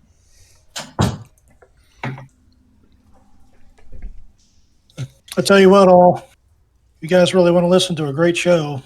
You and me, RPG for you and me. That's really good. RPG for you and me. The Doug and Allie run a podcast, and they do like some solo RP between or I guess duo RP between the two of them. Usually Doug's running some sort of game that Allie's playing through. It's really good. Neon Heat. Looks like we have a Doug and Allie fan in the stands. Welcome, Holly Hideaway. Just whole Hideaway. Okay. Sorry, my eyes are going. I'm getting old. It was mentioned that there are some wagons outside the cave. Would it be possible for us to take one of those in, put the stuff we need in the wagon, and then take it out again, just for a lot easier? Yeah, you can go and fetch one of the wagons. It'll just take some time.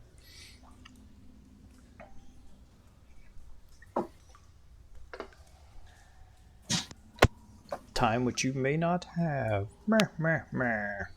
Dun dun dun.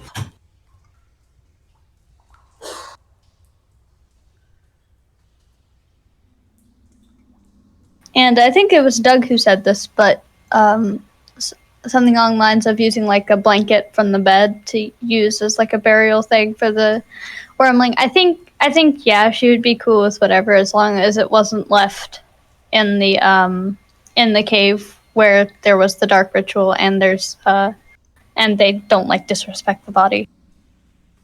Yeah, I think whatever Kyla feels is appropriate. Kyla, go ahead and take inspiration for that. You already gave me inspiration for not taking the dragon scale, and Okay. Well, so I'm not sure if you want to give me another one. I mean, yeah, that's fine. But I'm just letting you know you already gave me an inspiration. Thank you. Inspiration for your honesty. How about that? You can have inspiration for your honesty. Thank you. Oh, thank you. Ooh, Eric's playing some Dungeons and Dragons. What edition are you playing?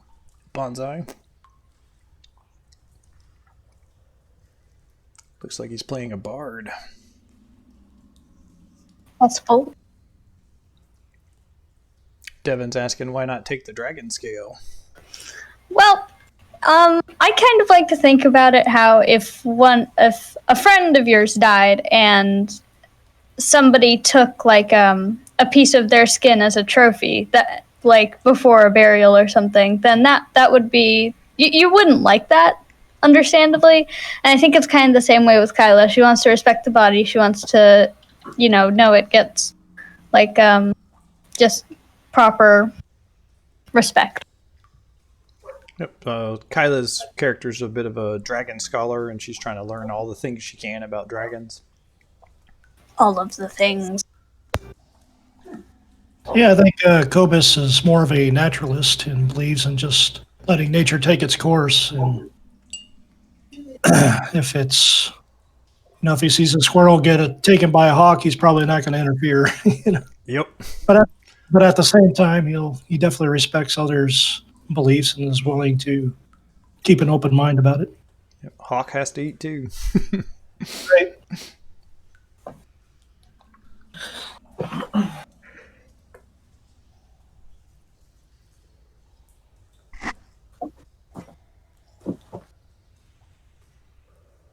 All right. I am back. Allie will be here in 2 minutes, she said.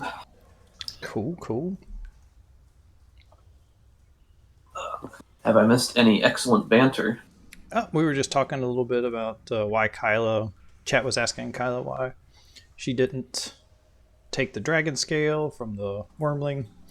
And so last week the dragon wormling was used in a dark ritual to turn Frulam Mondath, dang it, I had to say her name one more time, into a black half dragon. And so Kyla wanted to bury the dragon instead of skin it for parts. Makes sense. Speaking of which, Doug, I liked your idea about the like using a blanket from the bed or something instead of hauling it outside. So yeah, as long as as I said to everybody else, as long as the body is respected and it does not remain in the room with the where the ritual took place, and it gets at least somewhat of a burial, she'll be happy. So yeah, I think that might have been Horace's idea. Yeah. Oh, okay. Well, yeah, whoever's idea it was a good idea. Maybe to show a little more respect, I'll do a little druid craft. I'll grow like a purple flower, pick it, and set it on the body. Oh, that's really good. You can have inspiration too, Govis. Excellent. Thank you. So this is the kobolds. If you leave them alive, they are going to find this thing, and you're not 100% sure what they would do to it. They probably wouldn't desecrate the corpse per se, but they might eat it. We don't really know that though, right? I mean, Kyla knows enough about dragons and draconic type beings that she knows that could happen. Okay. I guess it's fair to say that anything could happen with a kobold. Yeah.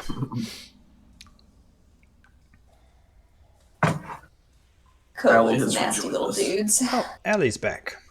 Oh yeah, sorry, I've been sitting here. Cool.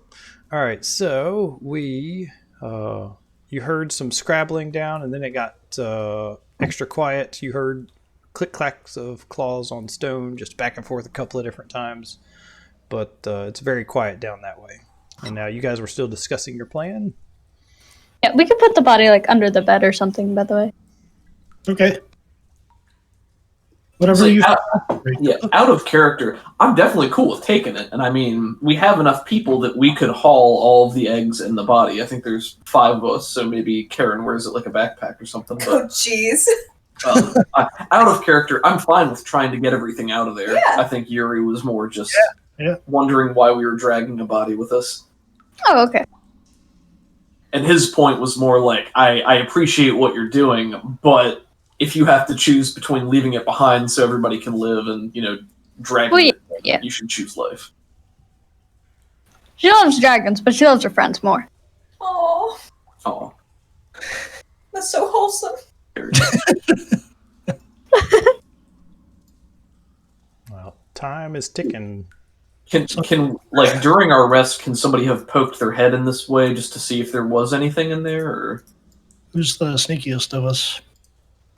Karen. Probably Karen.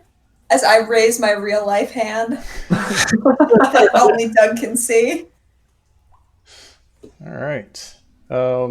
Yeah. So I'll give her guidance as she walks out there and sneaks over there. Oh, thank you.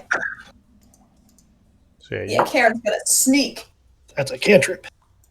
You come in here and select and move. Why am I on this layer? Objects and tokens. There we go. So yeah, you peer around the corner and take a peek around the corner. Let's see. This chamber is mostly empty except for a few overturned boxes, broken items, and a few scattered coins. There's one cultist who is soundly asleep, half in and half out of one of the crates next to 2 empty bottles of wine. Looks like he's face down, and you can hear his snores just echoing in the cave. It looks like some of the loot and stuff was kept here, but it's since been moved out. That's one heavy sleeper. All right, Karen's gonna execute this guy. She's really not messing around. Like, she's been an infiltrator for how long? She knows how vicious this cult is, and if he's a fanatic, that could endanger all of her friends. So it's better, maybe they just don't know about it. Yeah, found this guy, super dead. Don't know what to tell you. It's a Karen-shaped hole in the back of his neck. Gee, wonder how that got there. I really can't tell y'all. For that one. Yeah, he's super drunk and did not hear anything that happened, and so yeah, you end his life. Just shakes her head and says, "Ugh, messy." So in this chamber, there's 11 gold pieces, 20 silver pieces, and a garnet worth 5 gold pieces. Wonderful. So you said 11, 20, and then something worth 5? Mm-hmm. A little garnet worth 5.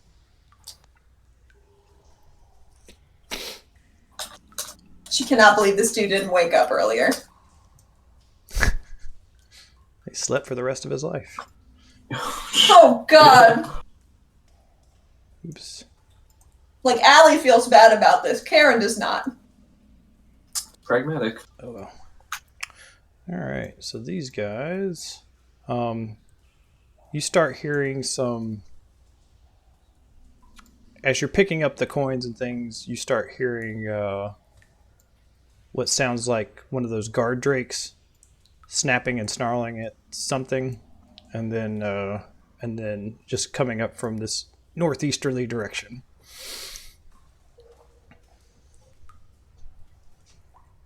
When you get back to about right here, that's when you can see it. I think she wants to peek her head just a little bit out for a sec.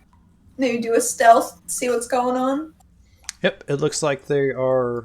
You see them with torches, and they're starting to wind their way up that northern path, and looks like they're moving into position. To position like down here or to be up here, it looks like. It looks like they are sweeping the cave. So they're heading up to this upper level here in probably another couple of rounds. But they're stealthy, they're on high alert, and they're looking for who could have killed their brave leader. I wonder who that was. That's a nice looking line. All those guys are set up kind of nicely. Wow, that's a lot of them. Karen runs back to inform her group. Says, I think we gotta go now. I don't think we got any more time. Okay, let's go. Let's go. Yes. I'll grab an egg. Everybody grab an egg.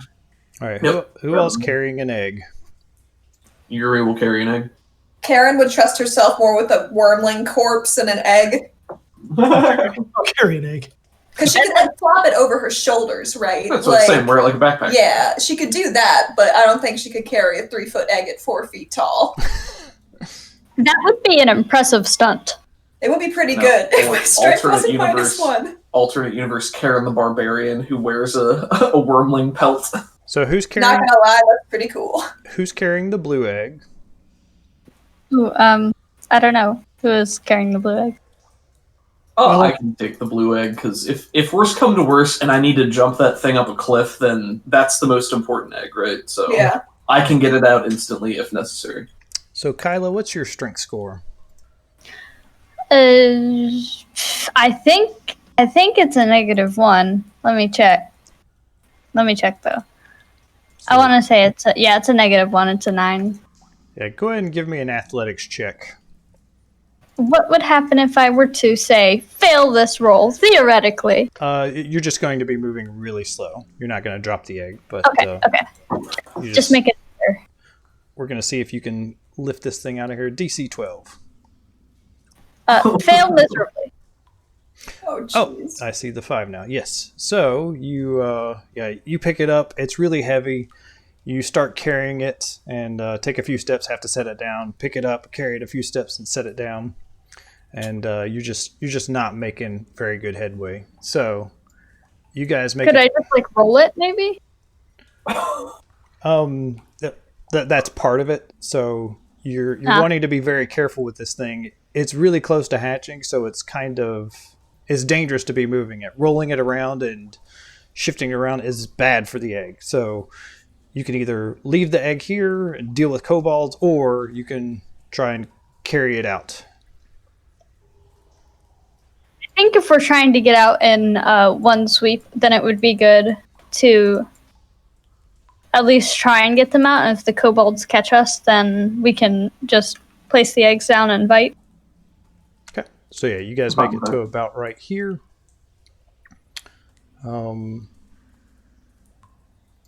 So I'll move some people over here. Yuri.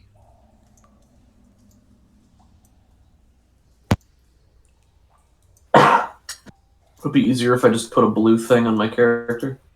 Yeah, we'll just... The blue egg. There we go. And then everybody else can put like a black dot on their character. There's not a black dot. I'll put a purple dot, maybe. Purple dot it is. Does Yuri still have that cool, super cool magic hat? As a group we do, so if nobody else had it, then he did. Maybe it would be smart to look like one of the people who left, like they got called back, to be like, what is going on here? Oh, like Resmir or Sandmath? Yeah. Yes. Because the kobolds are kind of dumb, and they'd be really scared. Okay, And yeah, purple, maybe. and we have purple robes too. So even if your clothes don't change, then They do. Like this is the hat of disguise that changes your appearance. So unless they get up close and start groveling and touching him, then they won't get a save. Yeah. I'll make it look as though, what do you think, Cyanrath or Resmir? I feel like Resmir is scarier overall. Let's do Resmir, and then maybe the cover story, if they catch us carrying these eggs, is, this place is no longer safe and we're moving them. That's Is pretty what we'll go smart. with. yeah. I bet Kyla came up with it. Yeah. Nice. All right, so yeah, you're carrying the eggs, and you see these kobolds have all like scrabbled up these steps, and they see Resmir, and they see the eggs, and they right now they look surprised. What do you say? Yuri will take a stomping step forward and say, "What are you doing up here? Get back to your posts!" Sorry, Resmir. He like dives to the ground so fast and just starts groveling. So sorry, Resmir. There's adventurers here that killed Frulam. Was not our fault. I killed Frulam for her failures. Now go back to your posts before I do the same for you. Ooh, that you can go ahead and roll like a deception with advantage. This is like That was good. I love that. Solid. So Yuri should be an actor. Oh God! Look at You know what? Sometimes it happens. so on a failure, they just something doesn't seem right, and they're like, but you cannot move the eggs. They are so gentle and fragile. If you move them, they could die. Please, Resmir, let us care for them. Maybe Yuri looks back to the group as though he's considering this request, and maybe in his eyes you just see the hints of panic onsetting. He's just staring wide-eyed. Sure. Yeah. Are you gonna You do guys it? are wearing the And hey- fancy cultist robes, right? And who are these filth? This seemed kind of spur of the moment. Are you guys dressed as cultists? Oh, yeah. Kyla was dressed as a dragon claw. I think she's been dressed as a dragon claw. Okay. I think so. All right. So I think Yes, but he seems confused and like. But the eggs, they are so tender and delicate. Let us kill the adventurers and then put them back so they can hatch. Okay. He'll say, I will consider your request. Go, kill these adventurers. Find them in the caves. We will keep the eggs safe near the entrance for now.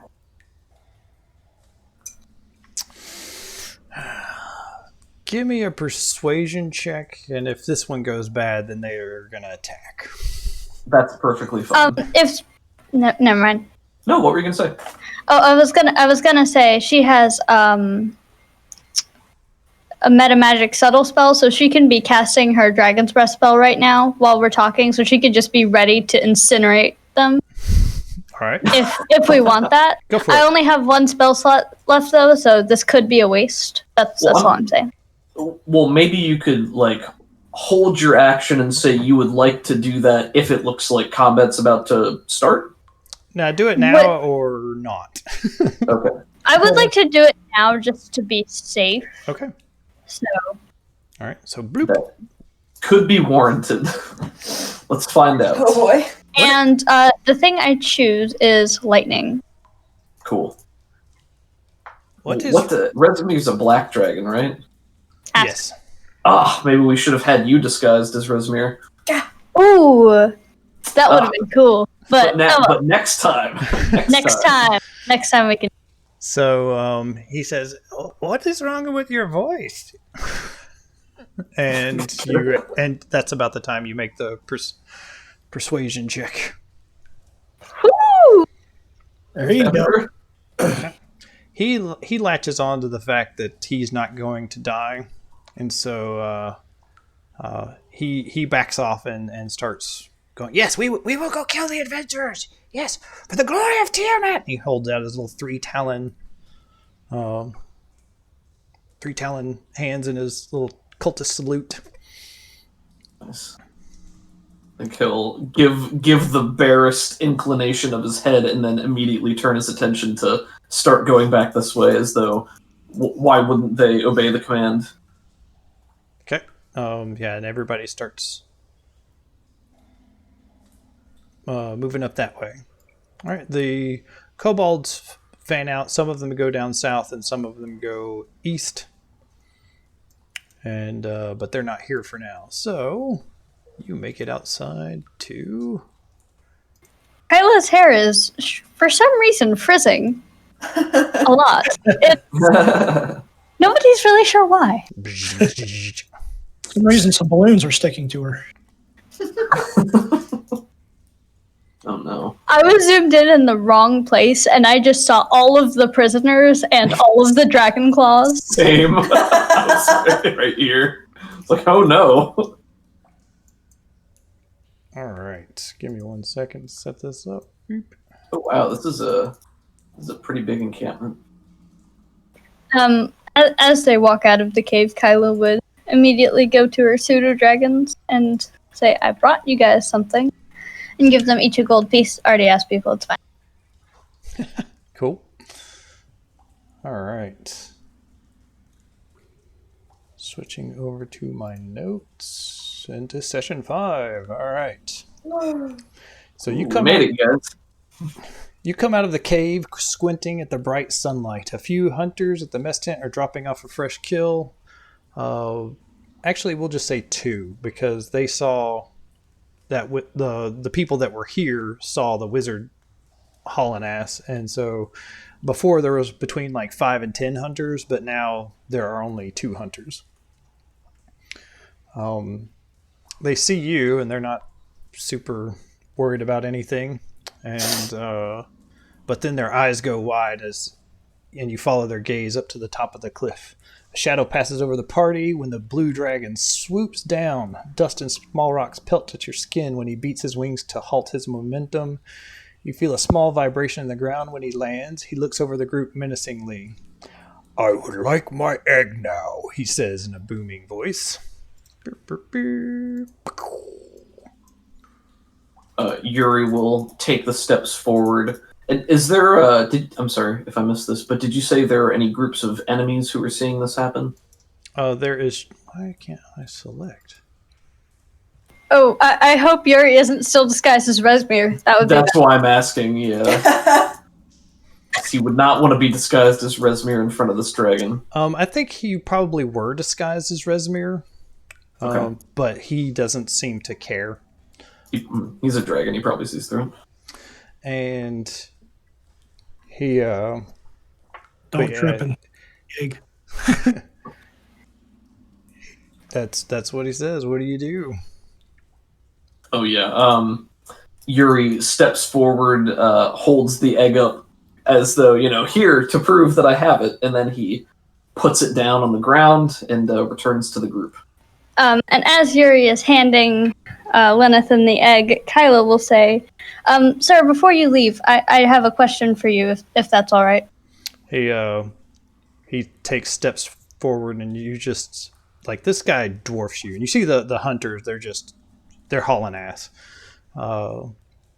He looks like he's wearing this little leather harness with a pouch on the front of his chest, and he steps closer and says, "Be quick about it. I do not want you to stay here." And he delicately picks up this egg in his claws and gently slides it into the spot on his chest. All right, one second. All right, so he said he didn't want to stay here, so now I'm kind of considering not asking to draw him, because that would take like 10 to 15 minutes. So I just want to ask, like, the party, what do you guys think? Like, is it worth a shot, or? Did you tell us about this plan beforehand, or is this in the moment we're handing over the egg and you're like, hey, can I ask this guy to stay here for like 15 minutes to draw him? I'm thinking about just going for it, but I just wanted to make sure, like, you guys were like, no, you can't do that. No, I'm all for you going for it. Do what you want to do. I mean, I'll say out of character, I'm happy with you, taking your shot, doing whatever you'd like to do. Yeah. I think Yuri in character is going to be very hesitant to tell you that's a good idea, or that, to even think the dragon would consider doing that. Yeah, I'm just I will definitely be character. nervous in character. All right, Out of character, go for it. If that is the case, then Kyla will ask, well, sir, I'm doing some research on dragons, you see, and I'm writing a book about them, and I was wondering if you would be willing to stay for just another 10 or 15 minutes, just so I could draw you. I would make it quick, I promise. But, if you did feel like staying, I could give you either like a larger section of the book or a smaller section, whichever appeals to you the most. But Being quick about it does not seem to be in your vocabulary. What of the survivors in the cave? Are there any? there are a few kobolds and I think one or two guard drakes, but none of the cultists survived, as far as we know. Yuri booms up in the back and says, we've slain Frulam Mondath. Good for you, Resmir. He bends down close to Kyla and says, and just whispers, "Meet me outside of the camp. I will indulge this request." Yes, sir. Thank you so much. You have no idea how much this means to me. I do not wish to be seen fraternizing with the enemy. And with that, he just leaps up from his powerful legs and beats his wings, and he just takes off flying into the air. Yuri kind of stands in surprised silence and says, "Oh, I suppose he must like art."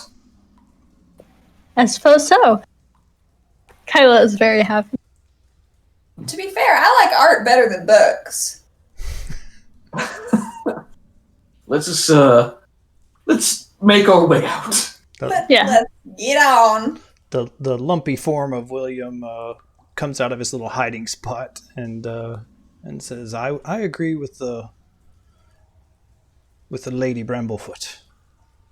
Art is much more appreciable."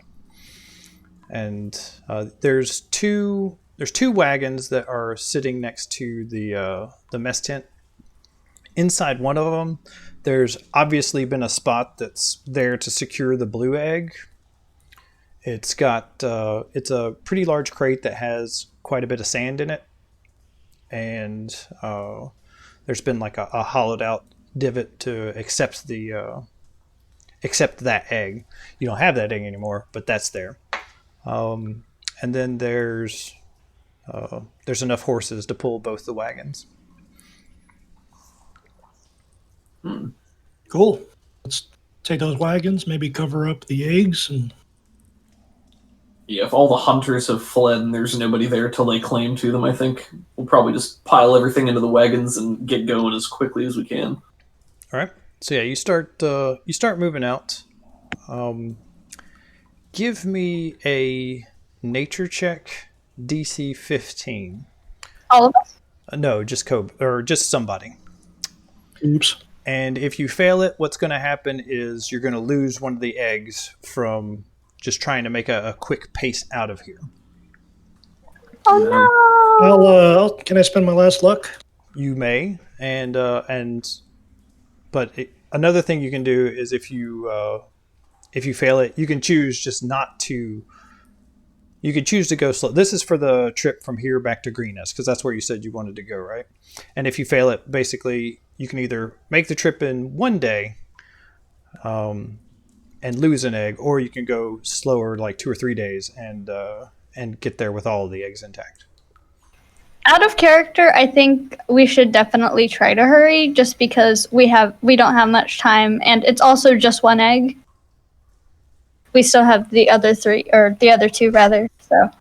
Yeah, I think based on the timetables that we learned about, with they're marching on Burdusk and Erebor, we would probably want to try to make it back quicker. I agree with Kaylee. Yeah. All right. Well, if you want to spend your last luck point, you may. Alrighty. You got this.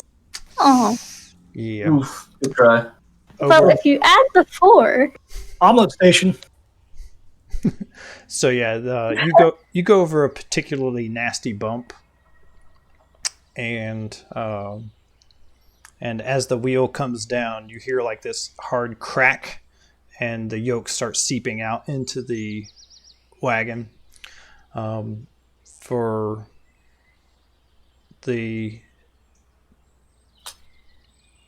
you realize that this egg is just gonna die. Mm. Go to Maybe him. that's sorry. Go ahead. No, that's okay. I'm sorry. Maybe Yuri is the one that's driving that cart, and Kyla's in the other cart, and he hears the crack and just looks back to it and sees the yolk seeping out, and then just looks over to Kyla with a very concerned expression. And Kyla just looks over with a "what just happened" expression on her face. Yuri is looking straight forward with very wide eyes, doing a terrible job of having a poker face. Nothing. Everything's fine. Yuri, is something going on over there? Just going very quickly. Okay. What was that sound? I cracked my knuckles. It was a branch from a tree falling. Very loud. Yeah! And whips the horses to go a little bit ahead of her. All 2 eggs that we brought with us are perfectly fine. Both of them. Kyla's just counting on her fingers. Wait a minute. So yeah, the chat was saying you could use the eggs if you keep them intact to bargain. If was the key word in that sentence. Yep. If. So to catch new viewers up, Lennithon was half-heartedly part of the dragon cult, and he was helping attack Greenest, but not really. He was launching bolts of lightning at the ground, pretty much everywhere but people, except for the party that tried to get his attention, and he blasted the party once.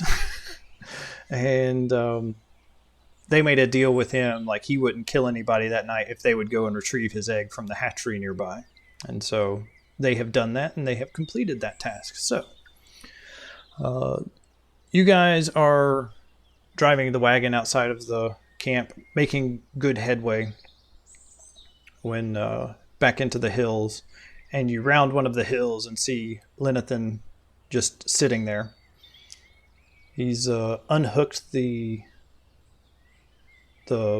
leather bag for his egg, and it's near a tree, laying against a tree nearby. And he says, like, the horses see him and they just immediately stop. And he's just standing there, on all fours, looking down at you. Very intimidating, very imposing. Kyla jumps down from her wagon and just starts sketching immediately because she knows Lennithon doesn't want to have to stick around that long. So tell me about this book you're writing. Well, sir, I have... In my town, a lot of us study dragons, and I am just absolutely fascinated by them. So I'm hoping that one day, when my party and I are all famous, then I can publish this book that I've just been writing with all my notes and sketches of dragons that I'm encountering. So have you published anything in the past yet? Or is this like one of your big master opus pieces that you're putting all your efforts into? I think she's putting most of her effort into this. She may have published like smaller stories about Lightbringer or stuff like that. I imagine there are already some out there, so I don't think they would be too popular if she did do that. Okay. And what other dragons are in your book so far?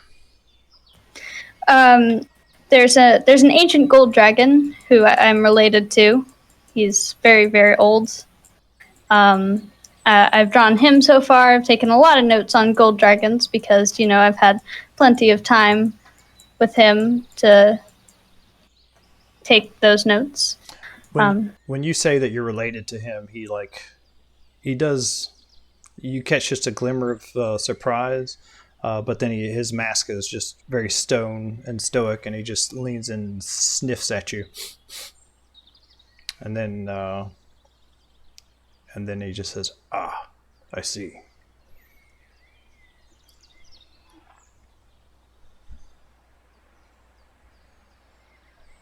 And he doesn't really say much of anything else. You sketch him up. So unless you say anything else to him, it's like, "Is that all?" Yes, thank you so much.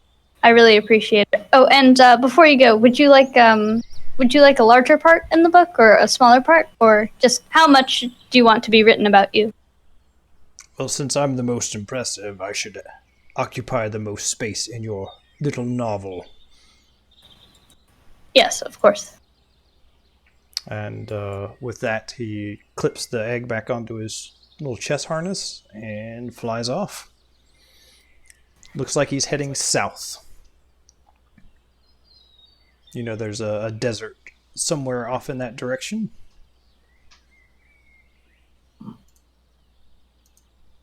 I can't believe he agreed to that.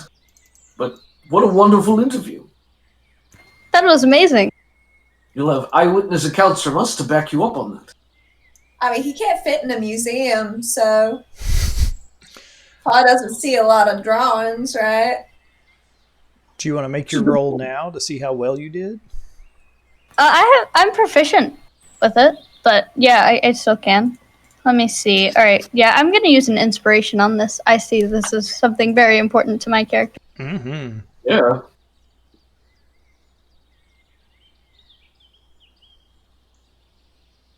I don't have any luck points left, so I better roll well.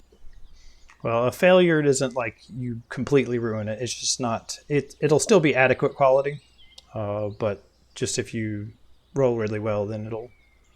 Oops. I think we agreed on dexterity. Sure. So roll d20 plus dexterity plus proficiency bonus. So... And then plus proficiency bonus would be... 18. Or wait, 17, I think. Yeah, I think we're still at +2 until next level. 17, still very solid work. It's great quality, and you're very pleased with how it's turned out. You drew him without the harness, and you captured the horn that was sparkling with like just a hint of static electricity, and did a good job. You'll be working on, like, you just did the lines and the basically framing up for the work that you're going to put into this, but you're really happy with it. Woohoo! Yuri comes over and admires it and says, "Kyla, this is fantastic." Thank you. do you work with acrylics or oil paint? You know, I'm thinking of having one commissioned of myself at some point. I would love it if you were the artist. I do work with some paints. They're not really my specialty, but I still use them from time to time. And I would love to draw you if you wanted that. What about statues? How are you with marble? Let me see. Well, I've never tried. That is something I've been a little bit interested in the past, though. I'm planning to learn how to sculpt things eventually, but probably not anytime soon, of course. Well, I'm sure you'll do just as well with it. You I could can have sculpt a things. shield. Maybe you. Yes. Do you want like a good one? Because I can do a very bad one real quick. I mean, you can capture this same majesty, he says, waving to the drawing. Oh, I can't do that. Sorry. Oh, well. Come back when you can. We'll see. Cool. So it's you slow up a bit after breaking the egg, and so it's slow going back to Greenest. You're still going to make the trip in one day, and that's when you lose the egg. Can I request that the egg breaks when we come around the bend and the horses skid to a stop after seeing the dragon? Perfect. Yeah. And then Ooh. I guess that's something he would have asked. It's like, what are your plans for those eggs? Does somebody else want to answer, or should I? No, please, go ahead. Okay. Well, we're probably going to take them back to somebody we know in Greenest, and we'll make sure that they know how to take care of the eggs. And if we don't find anyone there, then we might be able to get them to somebody else. But we personally do not plan on taking care of them and raising them. You would be better off destroying them. I could if you like. Karen perks up. Oh, why do you say that? Because they will grow into black dragons. All right. Yes, I see your point. I don't understand. I thought you were a dragon scholar. In the background, the entire party is just like, oh. What we were saying. To me, though, I guess I just feel that they haven't really done anything to prove that they're evil yet. The reason most black dragons are evil is simply because of the environment they're raised in and the other dragons they're around. If they're raised in a nicer environment with better parents, then I think they have a better chance of not destroying and killing everything they see. If you know what I mean. I don't think it's right to kill them before they've had a chance to prove themselves. That's all. An interesting theory. Good luck. Thank you.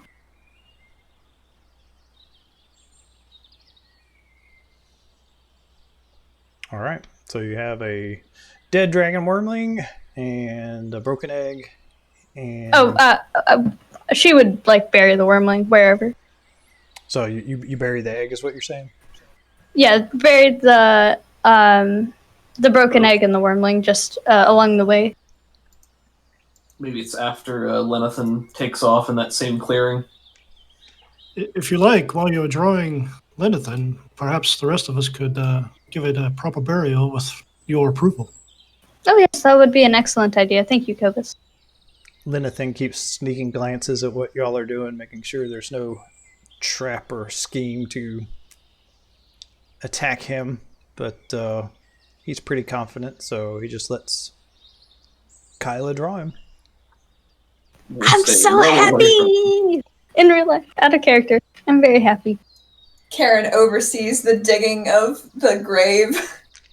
You She missed does a not spot. help, but Do you have mage hand? she does have mage hand actually. Just pick up small piles of dirt. It sifts through the mage hand fingers. Oh, sorry, I'm just so bad at this. Sprinkles down onto Yuri's head, gets in his eyes. How about this? I'll pick a card, any card. I'll keep you entertained.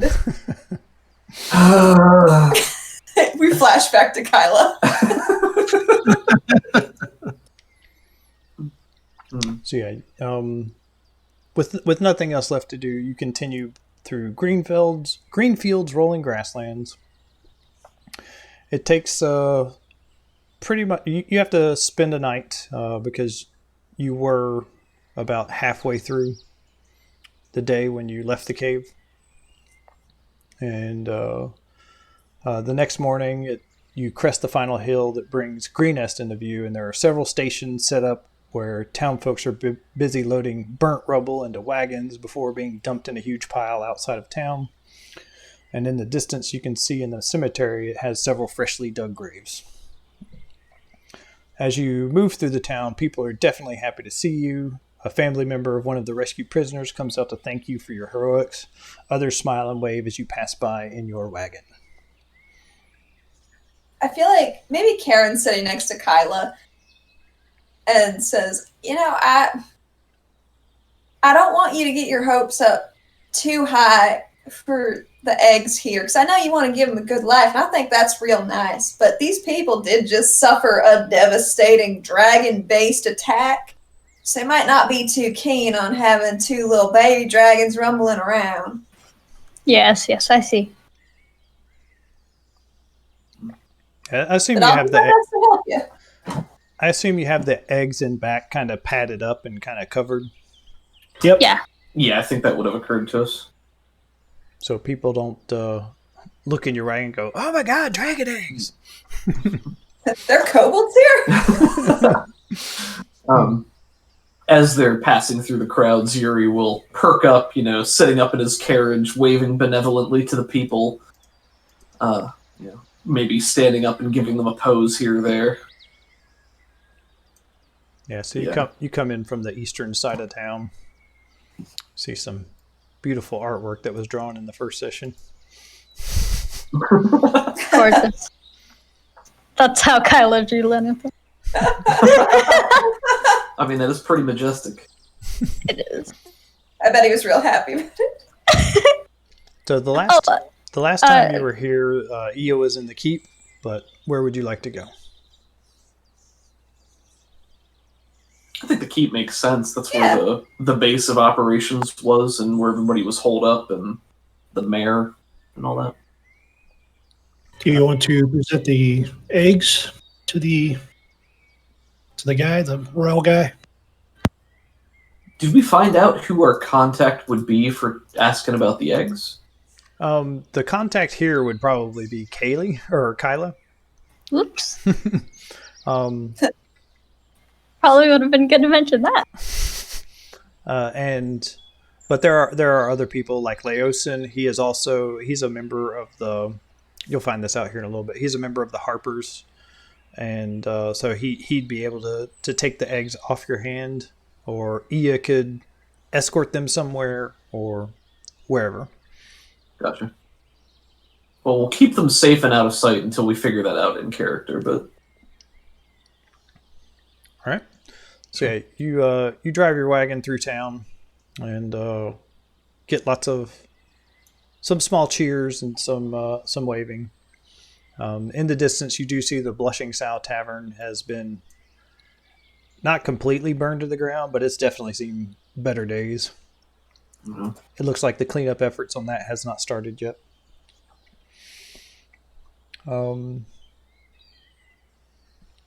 Let's see. The guards say, "Welcome. Escobar wanted to speak with you.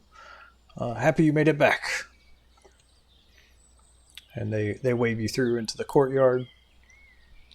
And the last time you were here, there were troops manning the walls. There was a hospital set up in the southern section, so it's a little bit quieter. It's a lot quieter than your last time here.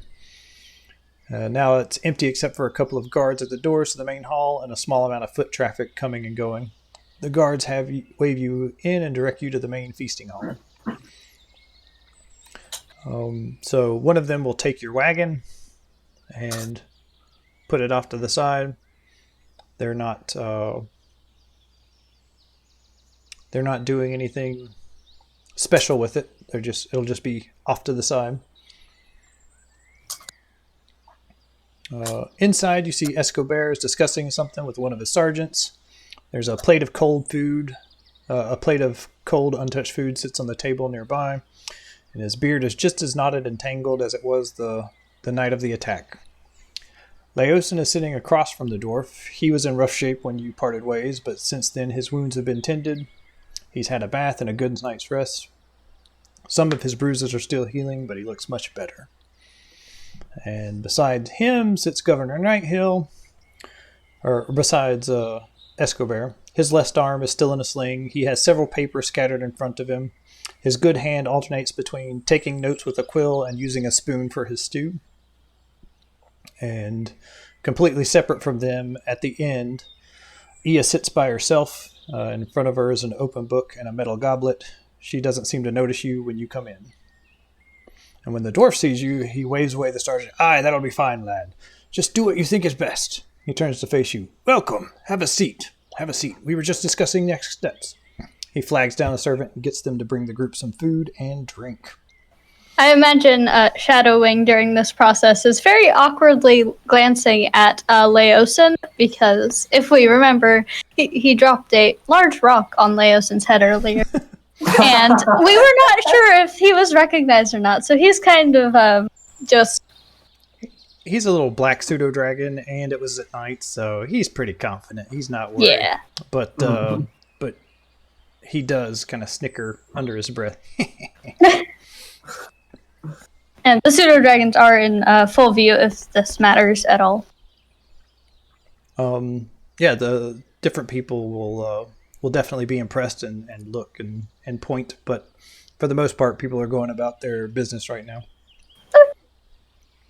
Yuri will pull up a seat at the table, flop into it with a heavy sigh, unstrap his shield and all that good stuff, and then wait patiently for delicious sustenance to be brought. Okay. Reading my notes here. We have tales for you. Ooh. Perhaps it would be better to let a bard sing about them.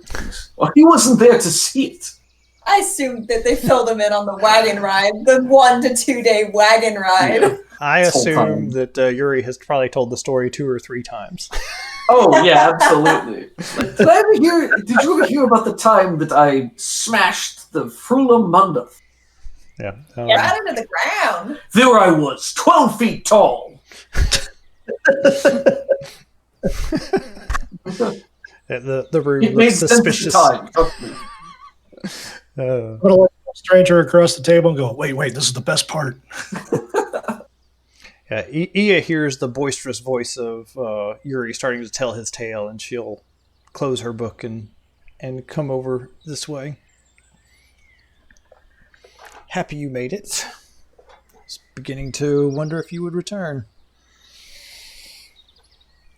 Wonder no longer. Here we are.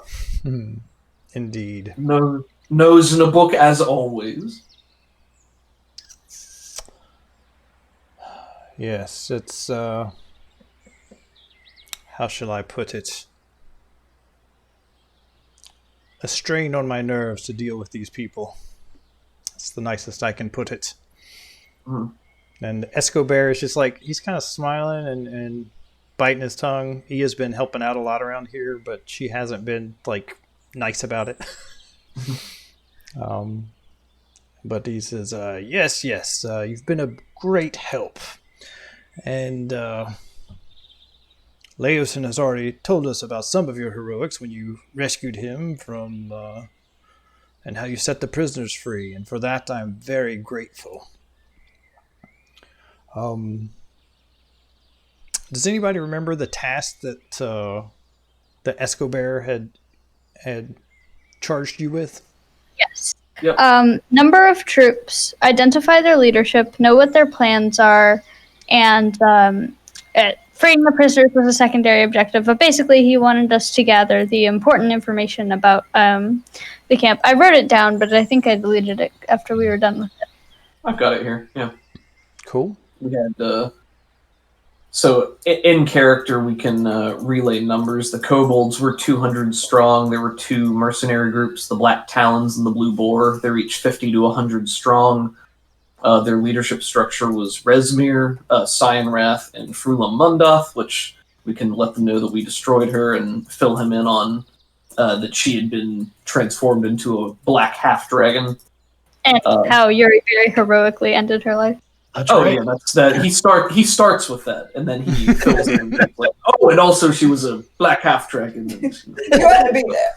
And then their plans of marching on Burdusk before the Sword Coast can do anything about it, with the siege ladders, infiltrators, and then marching on Eriabor to the east. And Leoskin asks, and what about the dragon eggs? What did you do with those? Dragon eggs. Oh yes. Kyla knows what happened to those. The blue dragon egg was safely returned to Lennithon, and we have the other 2 black dragon eggs with us now. How did you were dealing with the blue dragon? And where is he now? Well, actually, she knows he flew off to the south, but she's gonna say something along the lines of, we're not really sure. Actually, he took off in a hurry, and we were dealing with quite a few other things. So he looks over at Escobar's like, well, if he's left, then that's great news. If we don't have to, Sorry. if we don't have to deal with the blue dragon, that simplifies things immensely. We bartered with him on the night of the attack to leave the town alone in exchange for his egg. I think that night. Yes, that night. And I think now that he has, maybe it was a hostage situation. Now that he has the egg, he's left. Escobar tries to run a finger through his beard, but it keeps getting snagged. Plucks a few of his tangled red hairs free. That's amazing. That's great. That's excellent news. Unfortunately, we have heard tale of a smaller green dragon that's been in the area. Some hunters have spotted it, and some of the other prisoners have mentioned, those that were staying there a bit longer, said that the cult was dealing with one of them as well. I don't know what the story is there, but that green dragon does not seem as nice. He uses his finger quotes as the Lennithon. blue one. Lennithon, Yes. you say his name is. Excellent. Yes, he was very kind to us. So that's something you should keep an eye out for, I suppose. What are your plans now? We're going to stop the cult from marching on Burdusk, or send reinforcements there to help reinforce the city, as we now know how they plan to to attack Burdusk. We'll have a strong advantage against them. I will send some winged messengers that way, but I can't be certain they would receive the warning. You guys start talking about in more detail kind of what was going on, and he pulls out a map. Bloop. Nice. So yeah, you reproduce this, and Oh, yes. sorry. Can Kyla ask Escobar if the words to Neriatar mean anything to him? He looks at the rest of the group, and nobody recognizes it. Why? What significance is that? We saw it written on near the map with their plans, and we think that might be significant. We're not certain, but we haven't been able to figure out what it means yet. Yes. After you guys tell him like more of what's going on and things, he he gets a messenger, like some messenger birds ready to send off to Burdusk and Erebor. And he says, we are, all three of us are members of the Lord's Alliance, so getting word to them is of paramount importance. And luckily Burdusk is big enough that they should be able to handle troops if they attack. The green dragon, though, is still a problem. I'm not sure what we'll do about that. A green dragon. Did you happen to know what direction it was spotted in? At the camp, and apparently they've been using it in their raids in the rest of the towns on little outlying farm villages in the green fields. I see. Well, that's interesting. I'll have to do some more research on that, but we may be able to deal with this threat. What do you know about green dragons, Lady Nightshade? Well, we're gonna be here for an hour out of character. All right, no.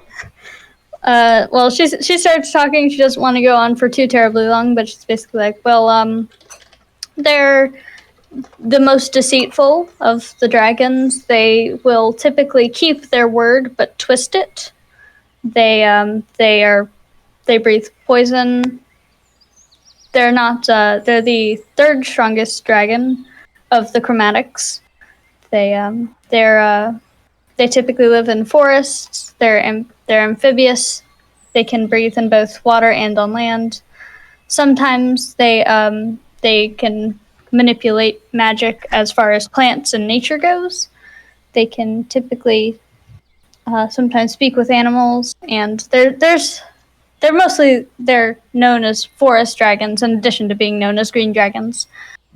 So I see. They're very good at twisting what they say, so they keep their word, but maybe not in the way you were expecting. Then we shall be careful if we retreat with one. Exactly. Leosin volunteers some information. He says, well, I do have a contact in Burdusk that might be able to help. He is a bit of a dragon scholar himself, and he's also a moderately powerful wizard, so he might be able to help you bring this green dragon down somehow. Right now he's staying at the Sign of the Silver Sword, and those of you familiar with the area, it's an inn that's in Burdusk. Is it the Sign of the Silver Sword? Mm-hmm.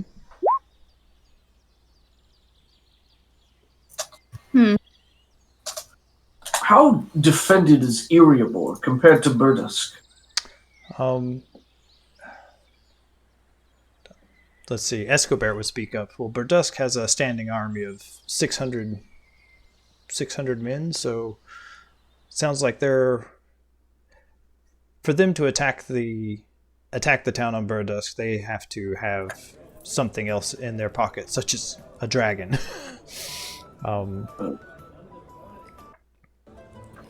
The dragon might not be too much of an issue if we get to the dragon first. Yes, so for the troops to be moving up in that general direction, you might be able to outrun them and set up some things ahead of time. You'll just have to be on horseback, and I would be happy to provide those if you would warn Lady Dragonbreast about her impending attack.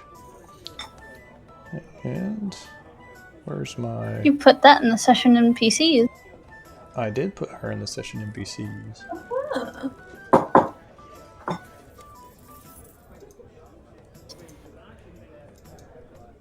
And Kyla would turn to Leosin and ask about the dragon scholar, like what's his name, what dragon specifically does he study, stuff like that. Yes, he says he goes by Nikolai Komarov. And the name immediately, like, you immediately know who this guy is. You've read some of his stuff. He's a dragon scholar like you, but he doesn't revere dragon life as much as you do. He's done a lot of things like dissecting dragons and studying them once they're dead. And you do not like his methods, but you have benefited from his a few papers that he's written. Yeah. Kyla is she's unhappy about this. She knows that we'll still get help from this guy, but you know, she is a little bit more hesitant and a little bit more unwilling to go speak to this guy, just because she doesn't like the way he does things and she thinks it's wrong. But he will not help you for free. He is a contact. He is not an ally. So perhaps we could trade information.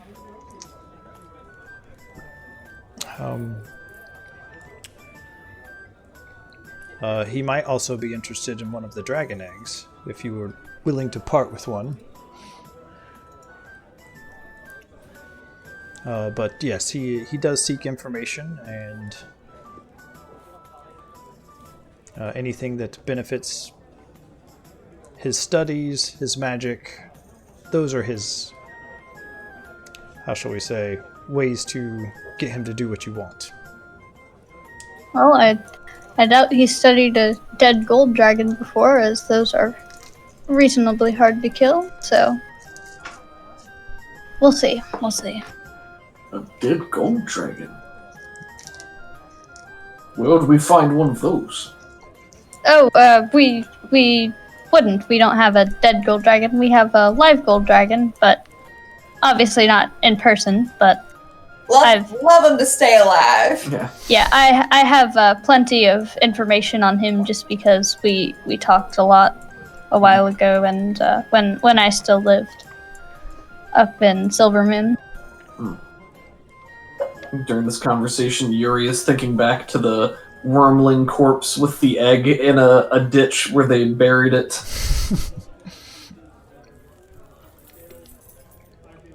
Maybe we could give him a treasure map.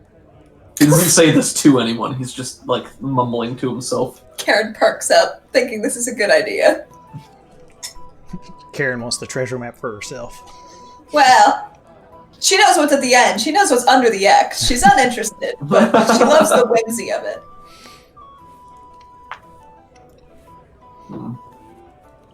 Well, can you show us on the map where these attacks were by this green dragon? Yeah, and he circles like a general area that's just down here. This is where the cult's been operating for the last 2 or 3 months. Okay. And it's Is starting. there a scale on this? Like, how big is this area? I think they have the scale correctly. So if we do a, like, how long would it take to travel from Greenest to Burdusk? Oh, I didn't even see that. so straight That's so shot, cool. about 140 miles. So it's about, I think people walk about 15 miles a day, 20 miles a day, something like that. Yeah. Okay, yeah, so this is pretty far between each of these places. Yeah. Mom and I walked 15 miles a day once when we went hiking. Yeah, so Leosin says, so about 2 or 3 months ago, Rezmir took over operations, and at first they were just hitting a few caravans, sending kobolds out to attack different places, and the cultists were offering some support, but they've just been kind of growing and growing until they could hire some mercenaries and start attacking the bigger towns like Greenest. Now they have a pretty decent-sized army, and they're thinking that they'd be able to hit Burdusk with both Lennithon and this Green Dragon's help. But now Lennithon's out of the picture, and so you're not really sure what else is going on. Well, for one thing, they may start to rely on the Green Dragon more heavily. I don't think we would have time, but if we did have a few days, we might be able to do some recon, as they only have one dragon now. You just don't And get see- caught. Yeah. So yeah, the army marches relatively slow compared to the way an adventuring party can ride on horseback. So there's a road that goes up here to the east and to the northwest, back to Burdusk. But there are other smaller roads and trails that go in different directions, and there are a few bridges that are on the southern side of Burdusk to cross the river there. All right, Seems so like our best bet is to cut ahead to Burdusk before they can make it and seek out the scholar. yes, that sounds wise. What is he going to be able to tell us, really? How to kill it? Well, theoretically he could, but it's not really information about green dragons we're looking for. It's more information about the specific one, perhaps name, perhaps a general location of where the lair may be, stuff like that. And I'm sure there's more things we can learn as well. I do prefer to address my enemy by name before smiting them down in combat. That's not what I meant, but yes, whatever helps you sleep at night. A good day's work. So That That helps would me make for sleep. quite a story, though. Defeating a green dragon. So, just out of character, Kylie, you think that this group would not be like powerful enough to attack a green dragon in like a one-on-one fight right now? So, Well, yeah, I agree with that, but doing some math, I think if we had some backup, we could definitely kill it. Maybe if we had a very powerful advantage for whatever reason, because I'm estimating the challenge rating of a young green dragon to be around, speaking mechanically, around like 8, and we're only level 4. yeah. So yeah, this guy, like, how do I say this? Yeah, Leosin says, I don't know what information he has at his disposal, but I know that he can cast Lightning Bolt, and that might come in handy. If nothing else but to drive off the green dragon. I just know that he won't do it for cheap. I can breathe lightning.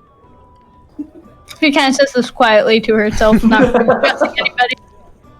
Nearest like, I've seen you breathe fire. And I can breathe fire. And he can breathe poison.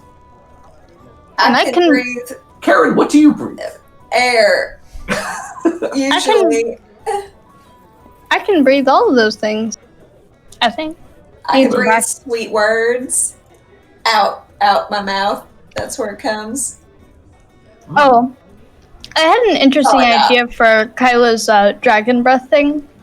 I was thinking maybe something along the lines of she wouldn't know the different elements until she came into contact with that dragon specifically. Like, she only knew how to do lightning after she came across Lennithon, and then if they come across a green dragon, I'm gonna assume she can then like breathe poison. Okay. Because that's the cool. spell's pretty powerful. I was just thinking that would be an interesting, like, more cosmetic thing. Just look cooler with a more interesting backstory. I like that. Cool. You've also, you do know a green dragonborn, and you've seen him. Well, I guess you might have been unconscious when he did that.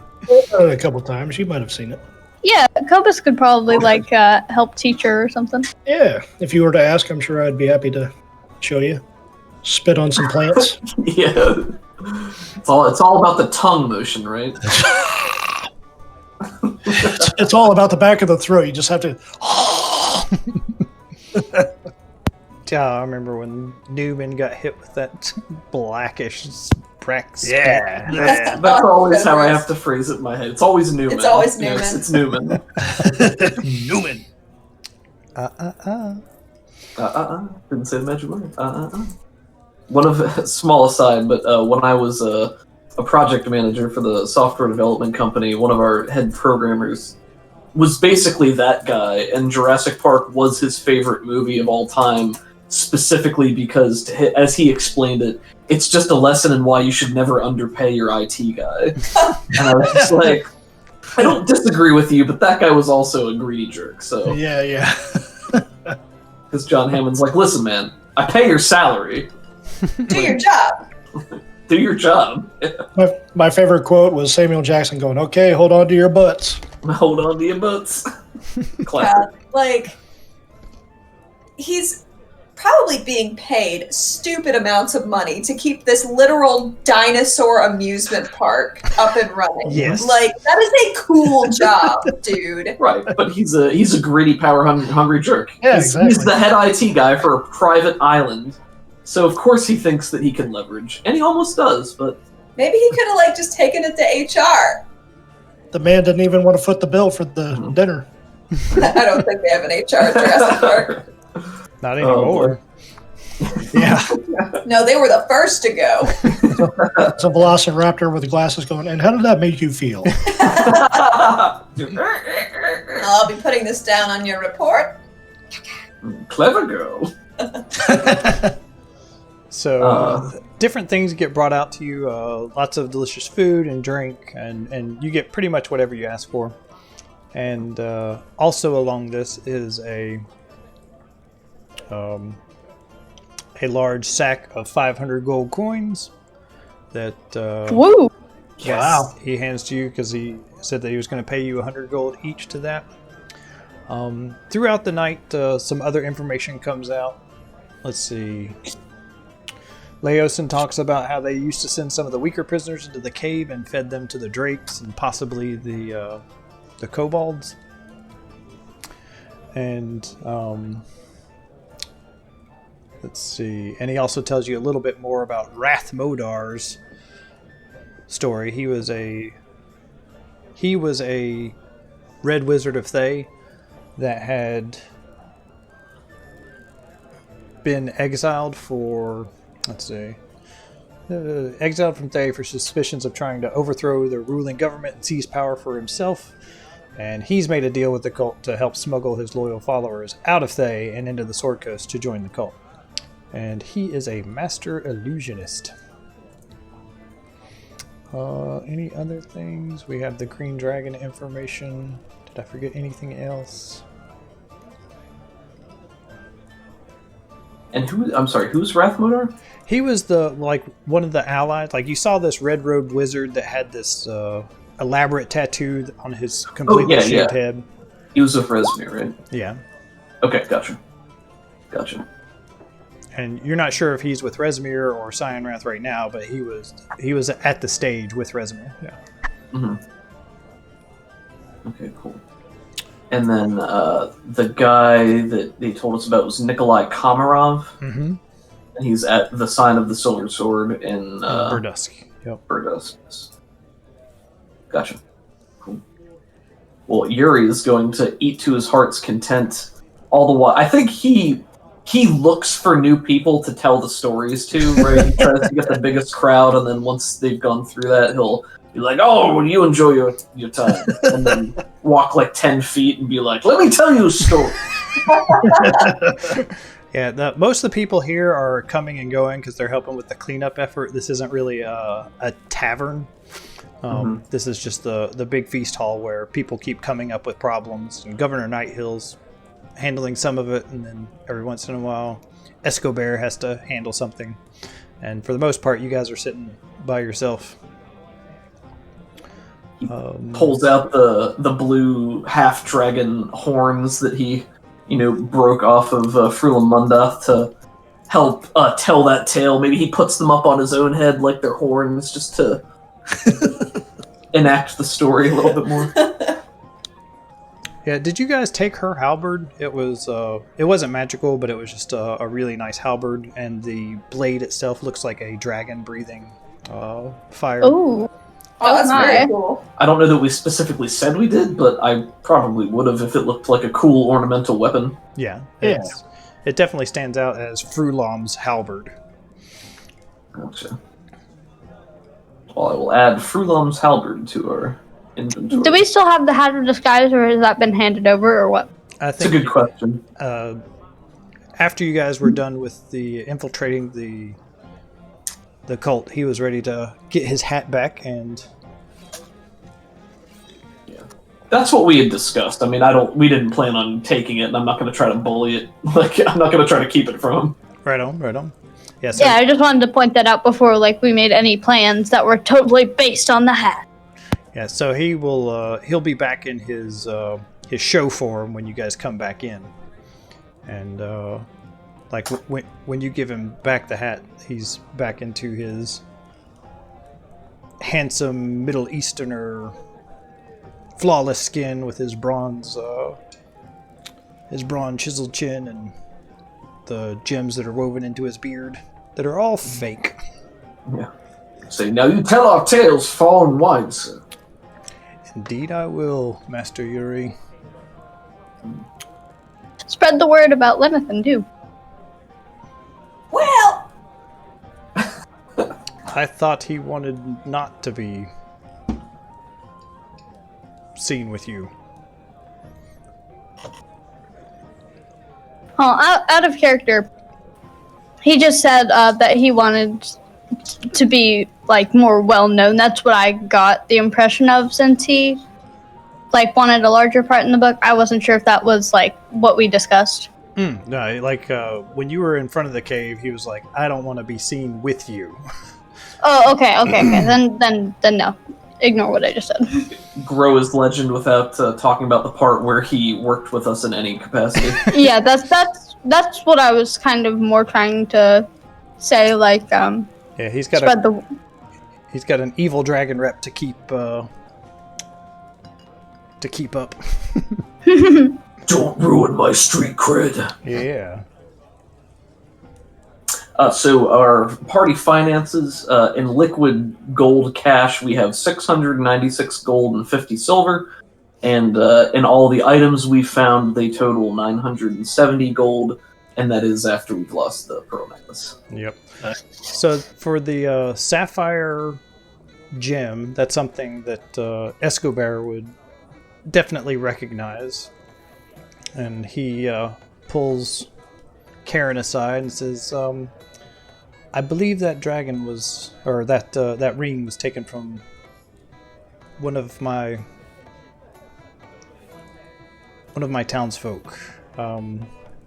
I can't give you exactly what it's worth, but I would be willing to pay you 25% of its value so that they could get it back. Karen has a very, very quick internal monologue with herself that takes a long time in her own head, but she starts slipping it off of her finger and it's like, oh yeah, this was just the most safe place to keep it. Could just fall out of a sack. It's not going to fall off my finger, Probably not anyway. Yeah, it was a little too big for your finger. It's a thumb ring, you see. Yeah. So, he thanks you, and then he'll pay you 25% of the value. I forget what I said it was worth. 900 gold. Ooh. To make the math easy, we'll just say 300. Oh boy! Hey, look, you got your pearl necklace back.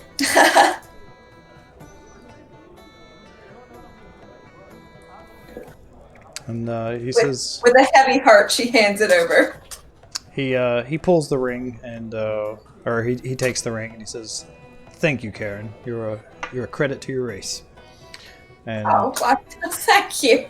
Can I insight him to see if he's lying? He's just gonna keep it for himself. Honestly, I would like to. What would we do on a failed roll here? Is there a failure that's interesting? What's the roll? An insight to see if this guy's lying and if he's just going to keep her it for insight's himself. bad. It's probably going to be a failure. I think if there would be a failure, it would be something along the lines of he knows she's suspicious of him and he kind of doesn't like that. Yeah, well actually, here's one. He's going to think that Karen has a plot to steal the ring back after he pays her for it. Oh, no. Oh. Okay, I will still do this. That's on brand. That's pretty good. Yeah. All right, here I go. Just sure, you can have the ring back. 300 gold, you said? DC 12. Oh boy. Here we go. I have 1 point of lucky left. Maybe I burn it on this if it doesn't go well. Fingers crossed. So are we having a long rest? Oh! Yeah, I'll use my last lucky point. Once again. Hey! Hey! Excellent. Nice. Worth it! He is telling 100% the truth. This ring does belong to somebody in the town. And you hear him whisper to the guard to go try and find the person that it belongs to. And he says, You're a good fella. This will go a long way to helping that family out. They lost the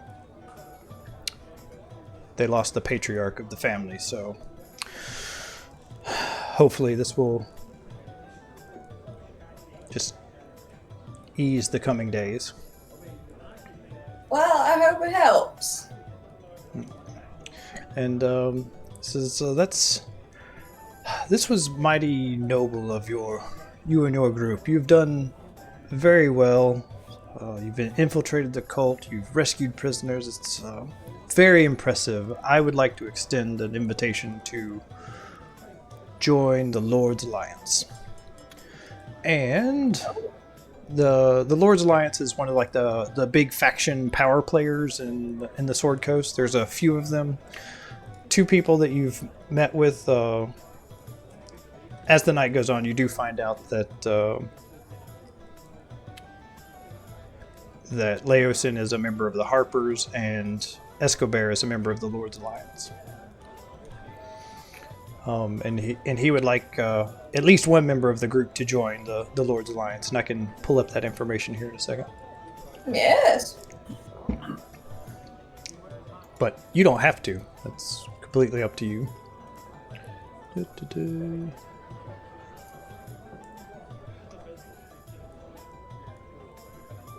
While we have a quick pause, I think maybe somebody else might want to be the one talking to the Dragon Scholar, just because I feel like if Kyla did, she might make them not an enemy, but not liking the party as much, so he may not be as willing to help us. I'm just not sure if, like, her being the one talking would be a fantastic idea. Karen's great at talking. It's really one of the only 2 things she's good at. One of the only 2 things. Yeah, this group is very heavy in the charisma department. That's true. So I in useful links, I put a link to the faction guide. Ooh. And this has lots of different, I think 5 or 6 different factions.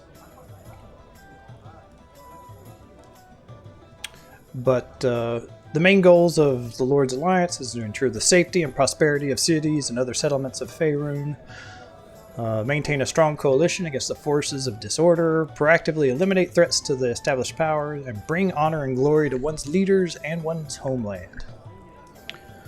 And That's pretty on brand for Yuri.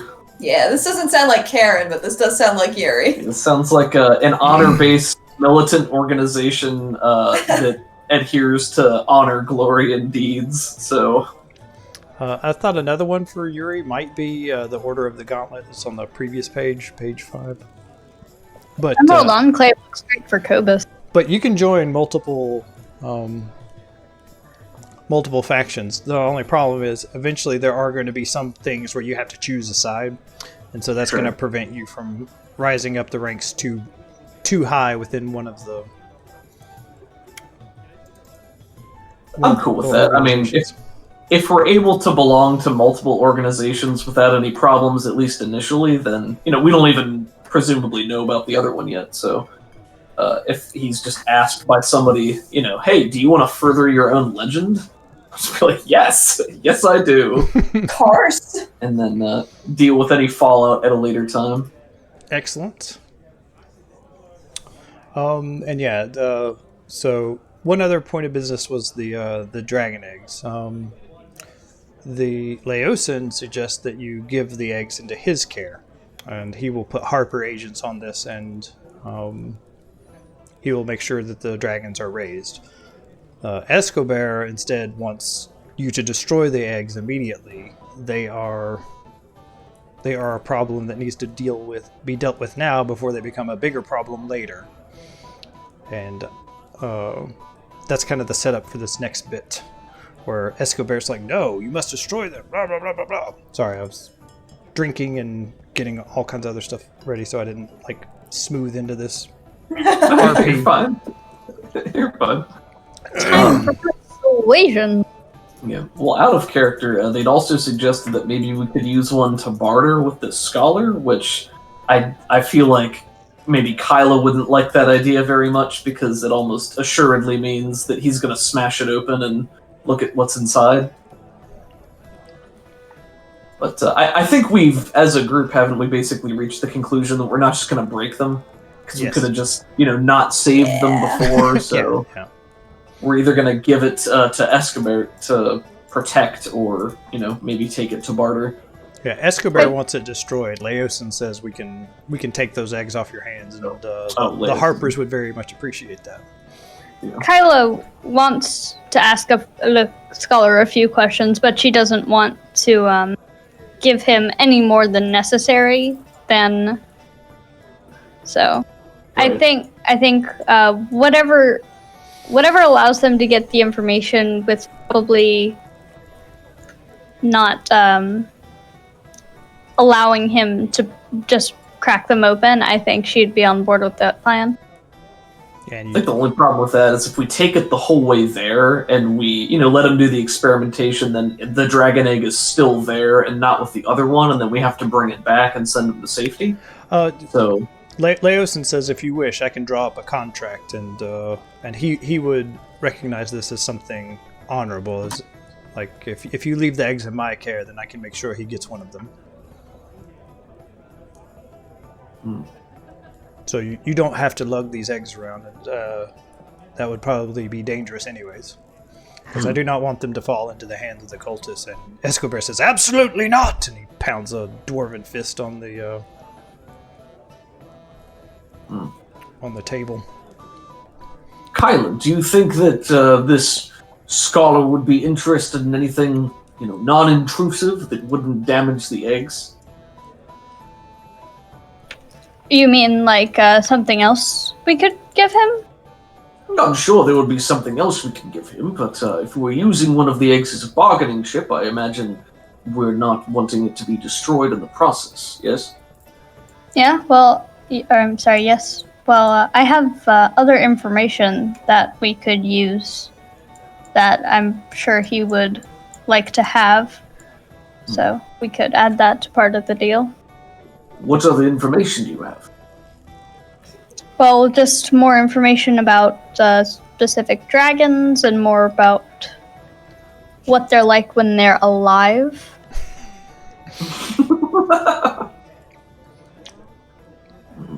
I'll defer to you on this. You do have the ritual that might be of interest to him. He does have a new black dragon egg. I mean, I'm not sure that would be 100% safe. He doesn't have a new black dragon egg unless you give him this contract. Like, Leosin will write this up, and you can choose to do that later or not. So, well, I was thinking more along the lines of she has quite a bit of information on gold dragons and some information about blue dragons after coming into contact with them. Like, she has more like personal experiences with a gold dragon and like what it's like, and I don't think that would be something he would have as much if he prefers to dissect dead dragons. Yeah, he wouldn't. His area of expertise has definitely been in the chromatic range. Like, he doesn't go around killing gold dragons. First of all, he doesn't go around killing dragons. He's not that powerful. He deals with some aftermath, and that he doesn't care about the individual dragons that have to die to further his research.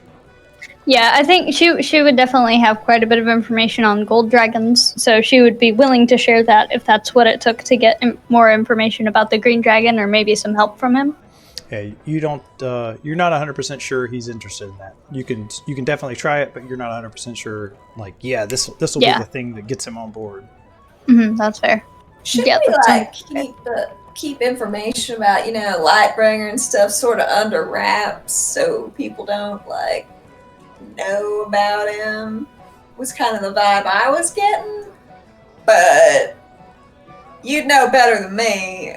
I'm not saying I have to tell him who the dragon is and where he is located, and I'm perhaps just about gold dragons in general.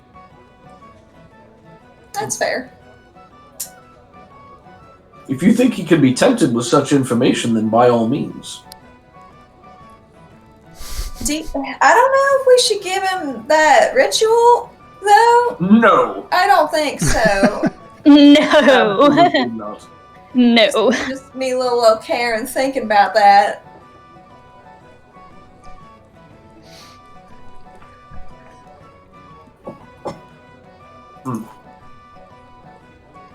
Or maybe he tries it and it just kills him outright after we get the information we need, so that's a net win. That would be a shame. But I'm sure it would destroy the egg in the process. That would... She winks away from Kyla at him. His eyes widen a little bit like, oh. Yes, of course. Taps a big finger to his snout. Oh, my nose is itchy all of a sudden. Weird how that happens. Yeah, I mean, do we have, at this point, do we have any other inkling of something he might be interested in that we would have access to or could bring to him? He likes magic, he likes dragon information, and he likes money. We do have all this money. This is a little bit unrelated, but for the three pseudo dragons, are they ordering food through Kyla or something? Probably, yeah. Probably what happened is when you got in here, the blue dragonling the blue pseudo dragon probably flew up and is just sitting in one of the rafters and is just kind of watching everybody from on high. The black dragon has been hanging out with you and has been telling the red pseudo dragon that you're his favorite. Yeah, and the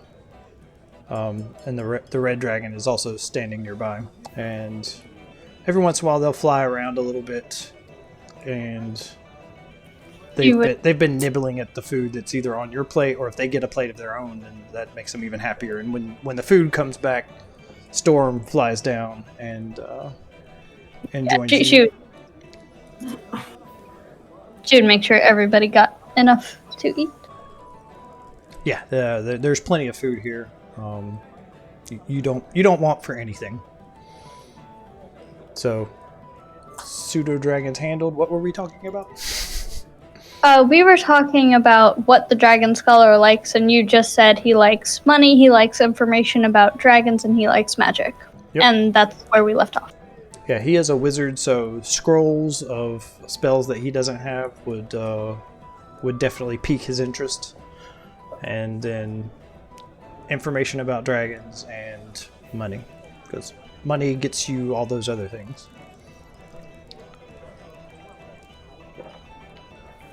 Excuse me.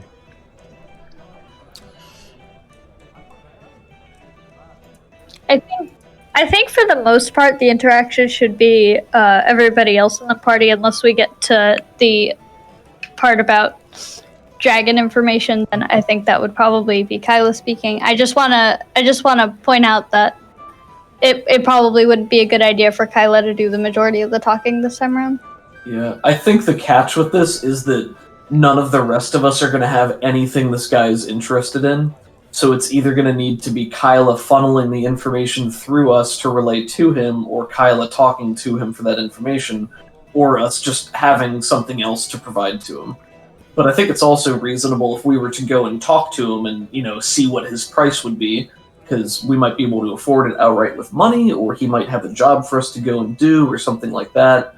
maybe he'd be interested in the blue dragon horns that I have from the half dragon, That's sure. or scales or something like that. So Black, but yeah. I'm sorry, black. Yes, thank you. So maybe we sign off the eggs with Leosin, because after going through all of that to save the eggs and then losing one anyway, I feel like the correct thing is for us to just send those off with him, right? Yeah, I see what you mean. I think it's gonna be fine, guys. I think we got this. We totally got it covered. Yeah. I mean, the horns are pretty cool. Even if he doesn't want to study them, he can still make like a cool little drink cup out of them. You got Or an instrument. or an instrument. I mean, Yeah, he got options. parts of dragons used as spell components and stuff is would probably be something he'd be interested in. Gotcha. Maybe one of them. Yeah, we could start low with an offer and do a little negotiating, a little haggling. Yeah, Kyla would definitely be willing to share information with this guy, but she wouldn't like it. Right. She would for the purposes of getting more information, but she just wouldn't be 100% enjoying the interaction. Sure. Does Yuri have to do anything else as far as joining the Lord's Alliance? No, I need to do a little bit of research to. Basically, I just need to know the information, and then we'll fill out the paperwork a little bit later. Okay, sounds good. But yeah, so for purposes of that little story thing, Yuri will be enthusiastic at the idea of fight for honor, glory, prosperity, etc. So Yuri will take on that burden if nobody else wants to. Cool. Go for it. Well, as far as going to talk to this guy, I don't know that we have any other loose ends we need to tie up in Greenest at this point. I think that was it. So I guess the general idea is for us to take those horses that were offered. Maybe we do get a long rest while we're here to make sure that we're good for a several-day journey, and then just try to get there ahead of the enemy forces. Yeah. How many hit dice do we get back during a long rest? I think you get half of your hit dice rounded down, but you heal up all of your hit points. Okay. Alrighty. And is it... How many miles can we go a day by horseback? I'll figure out the details of that here pretty soon. But yeah, you're gonna... Since they had like a day's head start and you went the day in the opposite direction, it's going to be a little bit close, so I think you're going to have between 1 and 3 days of prep time. Cool. Makes sense. Okay. They did send birds to kind of ahead of us. Okay.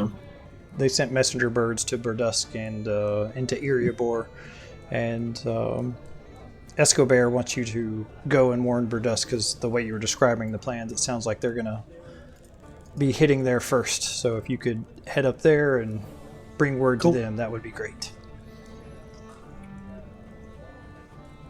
Sounds good. All right, people. Coming up on 4, I do have to quit around 4-ish because I have a Blood Bowl game I'll be playing here in an hour and a half.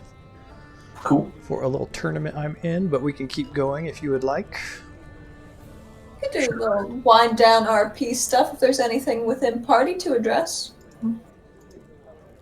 Or if there's anything along the way to when we're leaving or anything like that that we can address. I don't think Yuri has any other plans for being in Greenest aside from catching his breath, healing his wounds, eating, drinking, and spreading their tail. Yes, sir. If I learn of the Emerald Conclave, maybe I'll exchange a philosophical conversation with them. Yep, you will. You definitely know of them as like as an organization. There's not anybody that's here right now. Greenest is kind of a small town compared to the other larger cities in the area. The reason why it has a keep is there was a green dragon that was slayed kind of nearby, and so the adventurers kind of settled down, and the general hamlet built a keep, and there was like a lot of wealth that just came from this general area where the green dragon was killed. Wait, do we know where the green dragon was killed? It's to the northwest. You're not 100% sure. Okay, I was just curious because that might, if the two green dragons or the green dragon we're dealing with now was related to that green dragon, perhaps then we might have a closer idea of where the lair could be. It could be, but it was centuries ago. So Fair enough. 200 or 300 centuries. So these green dragons aren't directly related to them. Wow, Silver Moon, the home of where you guys came from, is like 1,600 miles from here. Oh my gosh. Wowza. That's a walk. Yeah. Yeah. So heading The up, fly, you fools. heading up to Burdusk is actually hopping off the rails of the module. They we'll get back on those rails a little bit later, but pretty much after you left the Dragon Hatchery, the camp kind of breaks apart, and then that army just kind of disappears, and that didn't make any sense to me. So I'm like, no, this army's going to keep on marching because they've just had some great successes, and they're going to keep going until they get taken care of. So I like Makes it. sense to me. Sounds good. Yeah. So yeah, I don't really have anything else that's short. We could do the interaction with Burdusk if you want, or we can just call it here. Escobar will be penning a letter for you to meet with the lady of the city. Where's her name? For interaction, you mean with the dragon's color or with the lady? Sileria Dragon Breath? Yeah, she's the leader of Burdusk. So he wants you to meet with her and make sure she understands what's going on. Sure. Sounds good. Yeah, I think just kind of hang out with the group, talk, and get ourselves a good rest. And if there's anybody from the Emerald thing, I just want to talk to them. I'm not looking really so much to join just yet. Just kind of shoot the breeze with everybody else. Yeah, let me do some thinking on that. I wasn't planning on anybody to be here, so I have like an NPC at the forefront of my mind. So yeah, let me do some thinking on that, and I'll make a note here. Green Enclave. Is Venus looking pretty recovered? Is it? Yeah, it's they're moving forward with the cleanup efforts. A few houses still haven't started the cleanup effort yet, but for the most part, they've buried their dead. They've cleaned up the some of the outlying towns. And pretty much what they're doing is they're prioritizing, hey, people that survived, we'll worry about your houses first. But you do still have Opal, the innkeeper that was in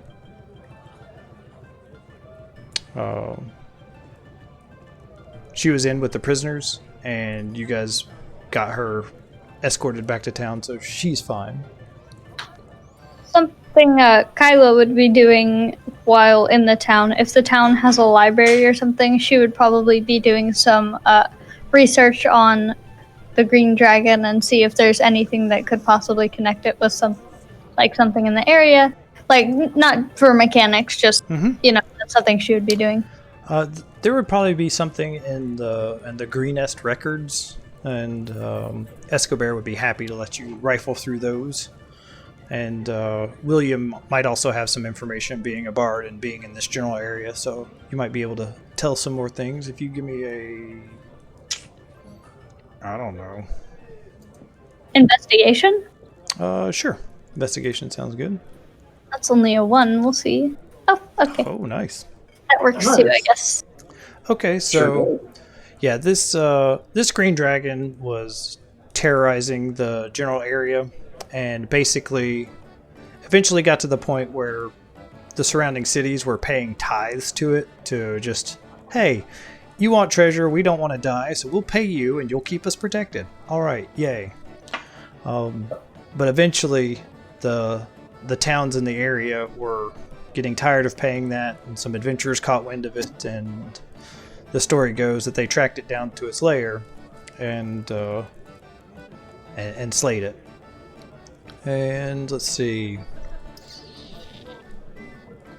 There's not much more to the story other than that right now. What kind of information were you looking for? Like where? Sorry, I'll end the question there. Probably where just where the lair would have been, because even if they weren't related, a green dragon might find that and say, "Hey, this looks like a nice spot to move in. It's already decorated and everything." Okay, yeah. There's a lake up to the northwest, and there was this underwater cave that like the mouth of the cave existed underwater, but it rose up into a little network of caverns and things like that to be the dragon's lair. Awesome, I'll just mark that down just so we know. Sounds good.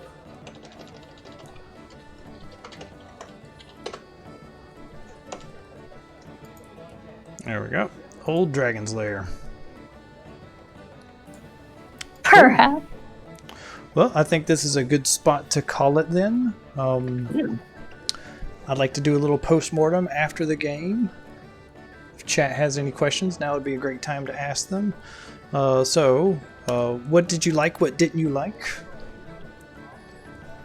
Well, I got to draw a dragon. That was pretty cool. It's pretty cool. I was so scared. Like, unreasonably nervous. Well, there was a big, huge dragon that could kill the whole party in one swipe, but I'm not going to do that because, I mean, who wants to run that game? Yeah. I was really worried about what we were going to see outside the cave, but that all turned out really good. That was a nice, suspenseful moment. I was worried as soon as Yuri opened that door and the room had way more people than I was expecting there to be. There's going to be 4 here. We'll be fine. Uh-oh. Yeah. Yeah, I was You like, were like, yeah, you could hear some murmuring, maybe rolling some dice. I was like, oh, okay. Just one little tiny room, turn over the table, we're good to go. Yes. So I like that this was like one of the first encounters where I felt there was actual danger.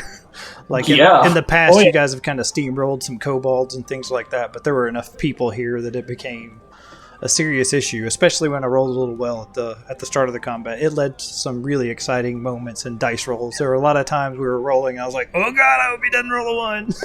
Yeah. it made for a very hard decision as a group to try and wait it out or to keep pressing forward, and kind of a test of endurance. I thought that was really cool. I was impressed that Kyla made the tactical decision. No, we need to press on, because she's been very. We got to save the dragon eggs. We got to save the dragons. The dragons are so cool, but when the chips were on the table, it's like, sorry, we gotta keep going, and we'll have to sacrifice an egg if we have to. Yeah, I mean that's just how it's got to be. I mean, if there's a town that could be on the line, full of people, I mean, dragons are great, but I mean, there's only so much we can do, and there are certain sacrifices that will need to be made, and that was just one of them. I appreciate that, and that was I thought that was a cool character moment. I agree with that. Absolutely. Before we wrap stuff up for this session, could Karen go to the inn to drop off some of the gems from her pouch with the innkeeper's wife whose husband was brutally slaughtered in front of them? Ah, yes, Clint. Part of my character's driving backstory now. Yep. Yeah, that'd be fun. Yeah. The front of the inn has like they started a fire in the main hall. So the dining area has just ransacked and burned to the ground. But there are still sections of the structure that are standing, and that's where she lives. So she has Opal is staying in one of the rooms. when you come in, you still smell the burnt wood, and just the smoke and char and ash are just kind of just prevalent in the area. And she looks up to see you, and she smiles. It's like, oh, Karen, what can I do for you? And she looks around, like, kind of helpless. We don't have any food here. The cooks aren't working. She waves her hands. She's like, no, I'm here. I'm not here for help. I'm here to, do the give you help. Opposite, yes. And she just awkwardly walks up to the bar and upends some gems from her pouch. She's like, I know I can't help with everything that happened and gone bad for you, and I know it's real hard, and this doesn't make up for it, but I hope it helps somewhat. Yeah, you pour out maybe 25 gold pieces worth, and maybe 50, and she just starts tearing up, and she gets down on. Old as she is, she still manages to crouch down and get down on one knee, and then hugs you into her. Bless your little heart. It is quite small. She pats her back. Yeah, you can't even get your arms around this wide woman. But yeah, you hug her back and pat her, and there's a little tender moment there. And so normally Karen's been, in the past, she's been kind of a scam artist and a con artist, and I feel like she's kind of taken a turn. She's attempting to. So, what was it about this whole situation that made Karen kind of want to help Miss Opal out? Well, she saw her in the camp, and that's like a super raw deal, but she saw her husband literally get murdered, and Karen's reasoning for infiltrating the dragon cult is of a similar nature. Not quite, but she just wants to help, Because it's hard being alone. It is. So even if the thing keeping you company is a slightly heavier wallet... That's fair. And this will go a long ways to getting the inn back up and running again. And so it's like I always say, heavy wallet, light heart. Heavy wallet, light fingers. So yeah, you can have inspiration. If you already have it, take 2. My. I had actually I had not included the pouch containing the precious stones in our funds, because I think accidentally told us that they could be handed back to the townspeople. Yeah. So the pearls are still at large, and that sapphire ring were both recognizable. Everything else is kind of up for grabs. Oh, okay, cool. But yeah, she tells you you'll always have a spot here. You'll always be welcome. Come back and visit sometime, and I'll feed you until you can't walk anymore. That is the dream. Thank you. All right. I think that's a warm note to end the game on. Nice. Good session. Yeah, great session. Thanks for playing, everybody. Thanks So, for running. yeah, just to let everybody know, we'll probably be playing again in 2 weeks. It's a Christmassy vacation-y thing, so I wouldn't be surprised if that winds up getting canceled. I'll be fine on my end, but if other people have plans, I understand. We don't have plans, my dude. No, I'll be off that day. Yeah. And in about an hour, I'll be playing some Blood Bowl on stream. So I'll be playing in a Masters of Destiny tournament. This is where lots of old, retired teams are all getting back together to fight it out in a single elimination tournament. So you can come back in about an hour for that. Good luck, buddy. And, Blood some bowls. Blood the bowl. Blood the bowl. I think that's it. So thanks for watching, everybody, and we'll see you next time. Bye, guys. Bye. Bye.